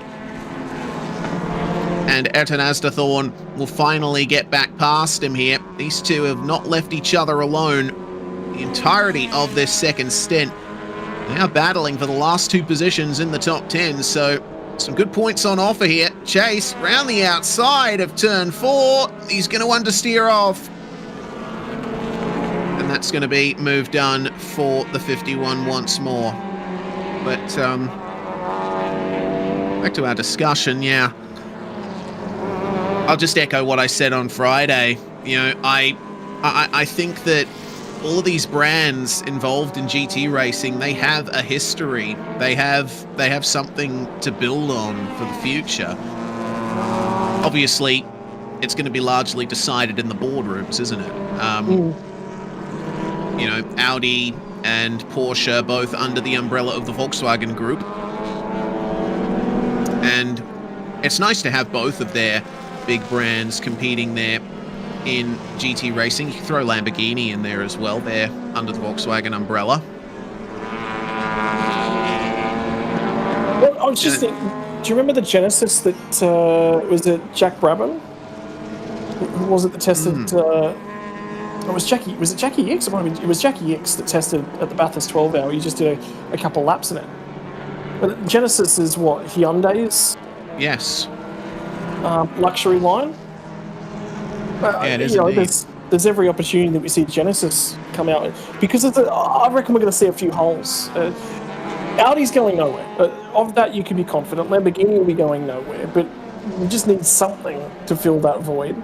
I'm really surprised. Yeah, sure, we've had a Lexus in GT3 sort of sporadically, but yeah, I feel like Toyota needs to press forward. The Acura's obviously been there and been around, but I mean, like I said, I'm not necessarily a huge... I've been such a big fan of Carrera Cup racing right throughout my childhood. I loved the 991 spec car. Big car fan of that 991 spec. If you were to sit here and say, what car would you love to go for a roll in, it'd probably be, you know, a Yellowbird, or it'd be a 991 spec Cup car, actually, because I just love the drivetrain wine in the night. I think it's just so iconic, and we're missing that as we move forward into the next sort of generations, as sound restrictions and those sort of things become more and more important. I do wonder whether or not Audi's holding out for some sort of electric series that they can sort of position themselves to, because you think about where Europe's heading. Yeah. So, is that what they're holding? So, are we in a holding pattern? Do we stop seeing Audis? Given like that program's just been so powerful for such a long period of time that it just seems wrong for it to go missing. Yeah, it's a difficult question, isn't it? Because like Audi's obviously active in Formula E at the moment. They've thrown their effort behind the push to move to electric, but we still have GT3 being the dominating global category of motorsport, and I think you ask any fan and they will prefer the traditional internal combustion engine form of racing over electric. So, I mean, that sort of zeitgeist might shift in the next 10 years or so, potentially, as Formula E has gained in popularity and, we see electric vehicles becoming more widely accepted, especially on the road and in the sales charts. It's a difficult position for the manufacturers to be in. If they want to try and move to electric, is it worth the extra exposure, spending all those millions of dollars on a racing program in an internal combustion engine series? Well, also worthwhile sort of noting, it's something I hadn't even thought about until just now and realised, but when was the last time we saw like a complete overhaul of the Mercedes? They've just been running the AMG platform in a very, very similar variant. It's just sort of minor upgrades that car's been receiving for such a long period of time. It's not, they haven't had to go out and do a complete overhaul. And to be perfectly honest, I think their packages are, if you listen, their packages are in a great position, right? Because they've got a unique sound. The only thing close to them is the Mustang. So Mustang, they are starting to challenge for that position, but they're a unique car, effectively, with just the way they are designed. The GT3 package and the category has grown with the addition of the Mustang and the Camaro. Chevy walking their way in as well. So in terms of manufacturers, it's one of the largest in the world. But is that Audi looking at that category and going, all right, well, there's now a stack of different manufacturers in that category. Do we just walk away because we're no longer needed? Or, realistically, what do they get out of being there now? They get less and less and less, whereas historically, up until sort of the last couple of years, with that slightly smaller pool of manufacturers, they had such much larger representation. So, but it would just, I don't know. It just, unless Audi are struggling financially, you would expect them to come up with a replacement. There is something. Surely there will be something filling that void. It's just, I don't know. It just does not make sense. I guess hoping we get some news out of Audi in the near future. Race control update here. Car number 92. And is Chase Chakras Parks in 11th. He's been given a 5-second time penalty for track limits violations. Now, that's not going to harm his position.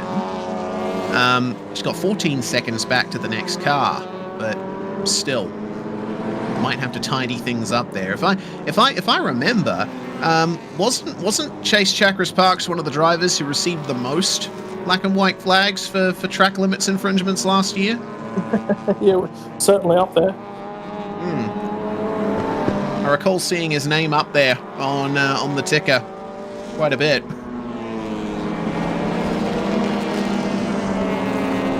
Well, in the meantime, 6 minutes left. Track limits, penalties notwithstanding. And for the 92 machine, after that excessive battle, obviously has to sit back and watch, unfortunately, after receiving that penalty.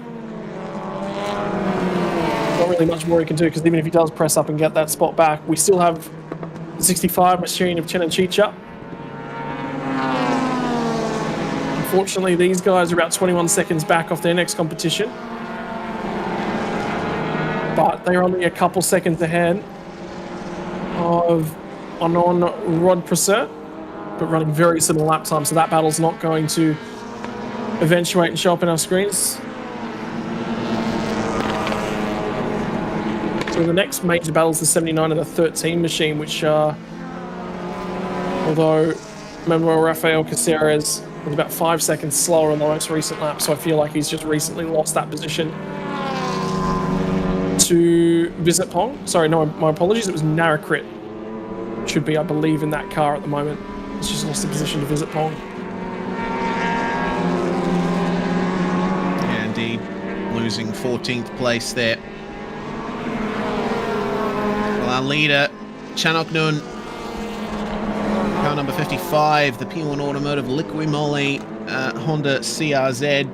The CRZs have absolutely dominated this event. The hand out the window we might have been seeing there. Not sure what's going on there. Our eyes peeled, but the highest non-Honda is in fact the Toyota Yaris of Nabil Aslan in car number 38. It's a Honda-dominated field, and the CRZ is the one consistently up the top here in 2024 and 2025. Nice wide platform in that car, providing a lot of nice handling characteristics through the turns, evidently. Very stable. A little bit lower to the ground as well. Means that it punches less of a hole in the air. Never a bad trait to have. Got to wonder if the chopped off rear end design has an effect on the drag as well, because I recall that Toyota did a similar thing with the Prius when they first released it. That body shape is good for low drag. Of course, the CRZ is so hand was out the window on the exit of turn 3 for the 55. So we'll see if he does the same thing again this lap. Maybe signaling to the cars ahead to get out of the way. Oh dear. Looks like our former race leaders, now 3rd place, have just received a time penalty of their own for continued abuse of track limits. 5 seconds going to be added to their race time, but ultimately, once again, that's not going to affect their position.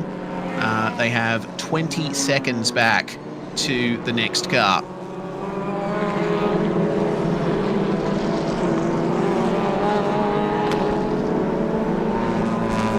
Yeah, so no real challenge on for those spots at the moment.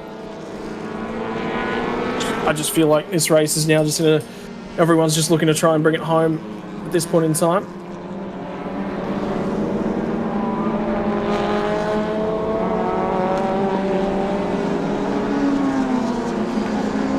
Correct me if I'm wrong, but did you see that fire sign in the exit of turn 3? I think that might have been an upgrade they've done with the circuit after a number of issues the last couple of years with some of the cars. Not a bad thing. Signs out saying exactly where the fire extinguishers are. Get yourself over to them. Don't recall seeing that. Doesn't mean they're not there. They may have been there. We just tend to miss things from time to time. Put an alteration on the camera shot too sometimes. Just wider angle. Pick up those bits and pieces. Yeah. Either way. Once you start looking, it's surprising how many subtle changes there are to a racing circuit from year to year. Looks like we're about to, well, we will have our final lap beginning here with 1 minute and 23 on the clock. Actually, no, second last lap. It's an hour plus 1 lap for the race length. Good thing I reminded myself of that before I supremely embarrassed myself. It's okay. I wasn't going to embarrass you with that. I was going to subtly make mention of it, Reese. Oh, I pulled myself up in the end. Successful drive thus far from the 55, holding on to a gap of nearly 10 seconds. It couldn't go more perfect for them out of this race. Oh, there it is again. Is he maybe saying hi to the spectators? Maybe, I don't know. Wouldn't do that out of turn 3. There's no one really No. watching down over that section. So that could be a thank you actually to the car that's just letting through. Yes.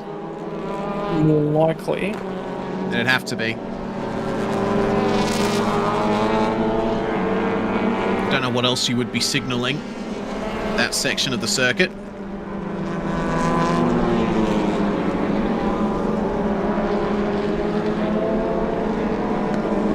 But it's been complete dominance here. The moment from Ayrton Asdathorn, 14 machine. Much stronger result after what was a disappointing run yesterday with tyre dramas. No tyre dramas here today whatsoever. After we see, 4 cars with punctures inside the last 15 minutes yesterday.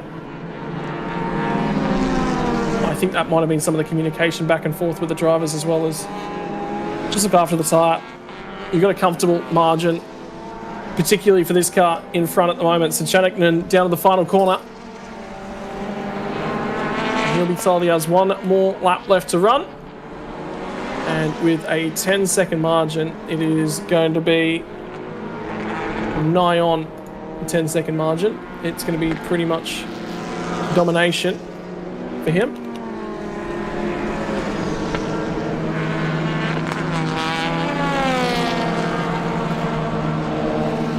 And look at the huge gap that Cheltenham has to the next car here, the number 65, going to come across the line to bring their final lap to a start.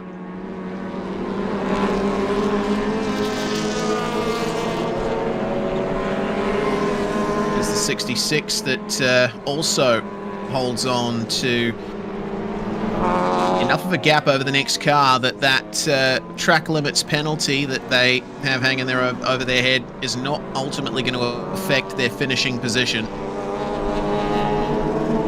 Closest battle on track from what I can see is between the 34 and the 92, but even then we have a track limits time penalty for car 92 at Chase Chakras Parks, so ultimately that battle won't mean much in the end. Into the final sector then. I think Ayrton Asdathorn's actually just lost a spot to Teo in the 72 machine, because I thought he was in an 8th spot a few moments ago. So there is a pass going on, but the lap times don't necessarily show it. Alternatively, Asdathorn actually might be starting to make some time back towards... No, they have swapped again, so it's... Teo's fallen down further. He's down to 11th. Yeah. Late problems there for car number 72, but we're on to the final corner then for the number 55, Thanapatra and Channicknan, executing this race perfectly. Yeah, last corner, run of the flag, winner. Race number 2 of the weekend. Channicknan gets it done. M&M Racing, after tyre failures yesterday, they get the job done today, and that is going to be a car that's going to be difficult to beat. There's your second place driver. With a lot of room and comfort for Thanaroj. Gets the job done and celebrates with the team on the pit wall. Now we watch and we wait for the 66 machine. Right at the final corner. The next to RMR Motorsports car finished first yesterday. P3 today. Great banker points for the 66 machine. They'll be very, very happy with their weekend and result. As they should be. Great run of results for them. Next car to come across the line, number 65.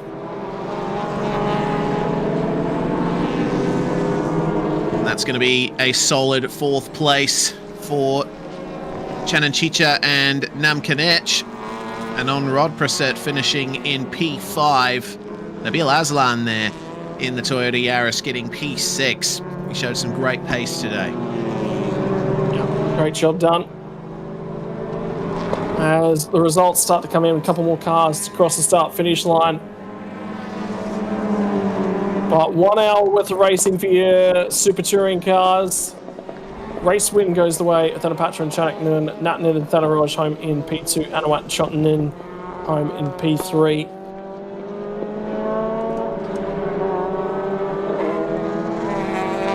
Ultimately, go on. Fastest lap time of the race, 56.313 for the third place driver. Fastest lap for your race winners at 56.647, so only a couple tenths in it.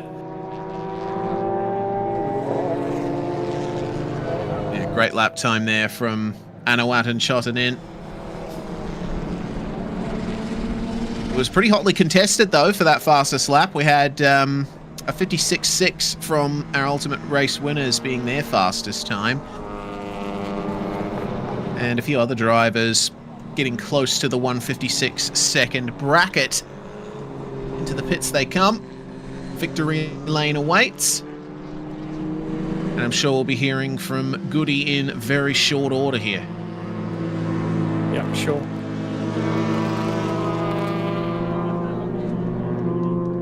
On the way into the pit stall. Confirmation of the race win.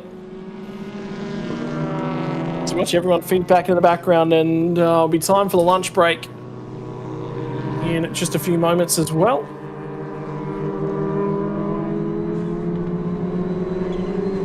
After the break, though, we'll be back for the jewel in the crown of the weekend, Thailand Supercar Series. Supercar GT3s, of course, alongside the GTM cars today. Will the rain fall whilst we're at lunch, or will it stay dry will be the big question for the afternoon. After that, Formula 4 Southeast Asia UGT4 and GTC category will be coming to you live from 4 p.m. And to close off the afternoon will be the last of the Super Pickup categories, the A and B class drivers. That's what's left in front of us. 4 more races to bring the weekend to a close of the first round of the championship for 2025. In the meantime, waiting for drivers to be interviewed down in pit lane. But Reese, that was very sedentary. Not a lot happened out of that one. You missed a great race yesterday because we had no clue who was going to win it in the dying 5 minutes of that one. Yeah, it turns out tyre issues make for exciting racing. They worked it out here today, and there's a solid amount of action. But starting right now, going to be hearing from our top 3, likely in Thai. ภูมิใจครับประทับใจครับผมได้ที่3กลับมาก็สุดยอดแล้วครับคือต้องบอกอาจารย์ใหม่เลยนะตัวแทนหมู่บ้านคือเขาให้กลับบ้านแล้วนะใช่ครับก็พี่ใหม่ทำเวลาไว้ให้นะครับแล้วก็ด้วยแผนของผู้จัดการนะครับผู้จัดการปิงก็ทำให้เรามีเวลาหายใจแล้วก็ไม่ห่างจากคันหน้าเกินไปไม่โดนตามคันหลังเกินไปผมก็เลยขับง่ายเลยทีนี้ใช่ไหมฮะใช่ครับแต่ยังดีมันก็มันเกือบตอนช่วงท้ายๆมีการลุ้นนิดนึงเพราะว่ามันเกิน track limit ไปมันทำให้บวกลบเวลาไปอีก5 วินาทีแต่ก็ยังเป็นข้อดีที่ว่าเรายังมีนำผู้ตามอยู่ประมาณ20 วิมันก็เลยทำให้เราเนี่ยยังอยู่ในอันดับเดิมใช่ครับผมก็ถือว่าเก็บโอกาสไว้เยอะครับแล้วตอนนี้โอกาสหายไป 5% ก็ยังโอเคครับยังอุ่นใจครับตอนนี้ตรงสนามได้สำหรับบางแสนเลยครับบางแสนตอนนี้นะครับเดี๋ยวกลับไปเราก็จะวางแผนทำรถใหม่นะครับผมเพื่อเซตอัพใหม่ทั้งหมดนะครับเพื่อเตรียมพร้อมมากับบางแสนกลางปีเนาะก็เป็นรายการใหญ่รายการนึงนะครับยังไงก็ฝากติดตาม Nexter XR Motorsport ด้วยนะครับผมครับขอบคุณครับสวัสดีอีกครั้งครับขอบคุณครับไปต่อกันอันดับ2นะครับเป็นของ YK Motorsport ธนโรจน์ธนาสิทธิ์ธิติเกณฑ์และแคทนัทลิศลีวัฒนาวรากุลแสดงวันนี้ด้วยครับเป็นยังไงบ้างครับเอาใครก่อนดีแคทกันครับเป็นยังไงครับก็เหนื่อยดีค่ะเพิ่งมาขับเทอร์โบปีนี้ปีแรกค่ะก็มีอะไรให้พัฒนากันอีกเยอะค่ะใช่เพราะเห็นตอนที่สัมภาษณ์เบฟเนี่ยเบฟก็พูดว่าเทอร์โบกับ NA เนี่ยมันมีความแตกต่างกันอยากจะให้คนดูที่เขาไม่รู้เนี่ยว่ามันแตกต่างกันยังไงบ้างครับถ้าบอกว่า NA ขับสนุกกว่าค่ะ ง่ายๆเลยค่ะขับง่ายกว่าแล้วก็เทอร์โบก็มีอะไรให้ต้องปรับตัวอีกเยอะค่ะเพราะฉะนั้นก็ต้องลองดูก็ยากกว่าค่ะเบฟครับสนามหน้าบางแสนกลางปียังไงบ้างครับก็ต้องเตรียมตัวทำการบ้านกับรถเทอร์โบเยอะๆนะครับก็เพราะว่าบางแสนก็ยิ่งจะยากกว่านี้สำหรับเทอร์โบนะครับเป็นสตรีทเซอร์กิตด้วยเนาะมันก็อะไรก็เกิดขึ้นได้นะครับแค่ครับอยากให้ฝากถึงคนที่กำลังเชียร์ YK Motorsport ด้วยครับค่ะสนามนี้ผลงานอาจจะยังไม่ได้ที่1นะคะยังไงฝากเชียร์สนามหน้าด้วยค่ะสนามบางแสนค่ะ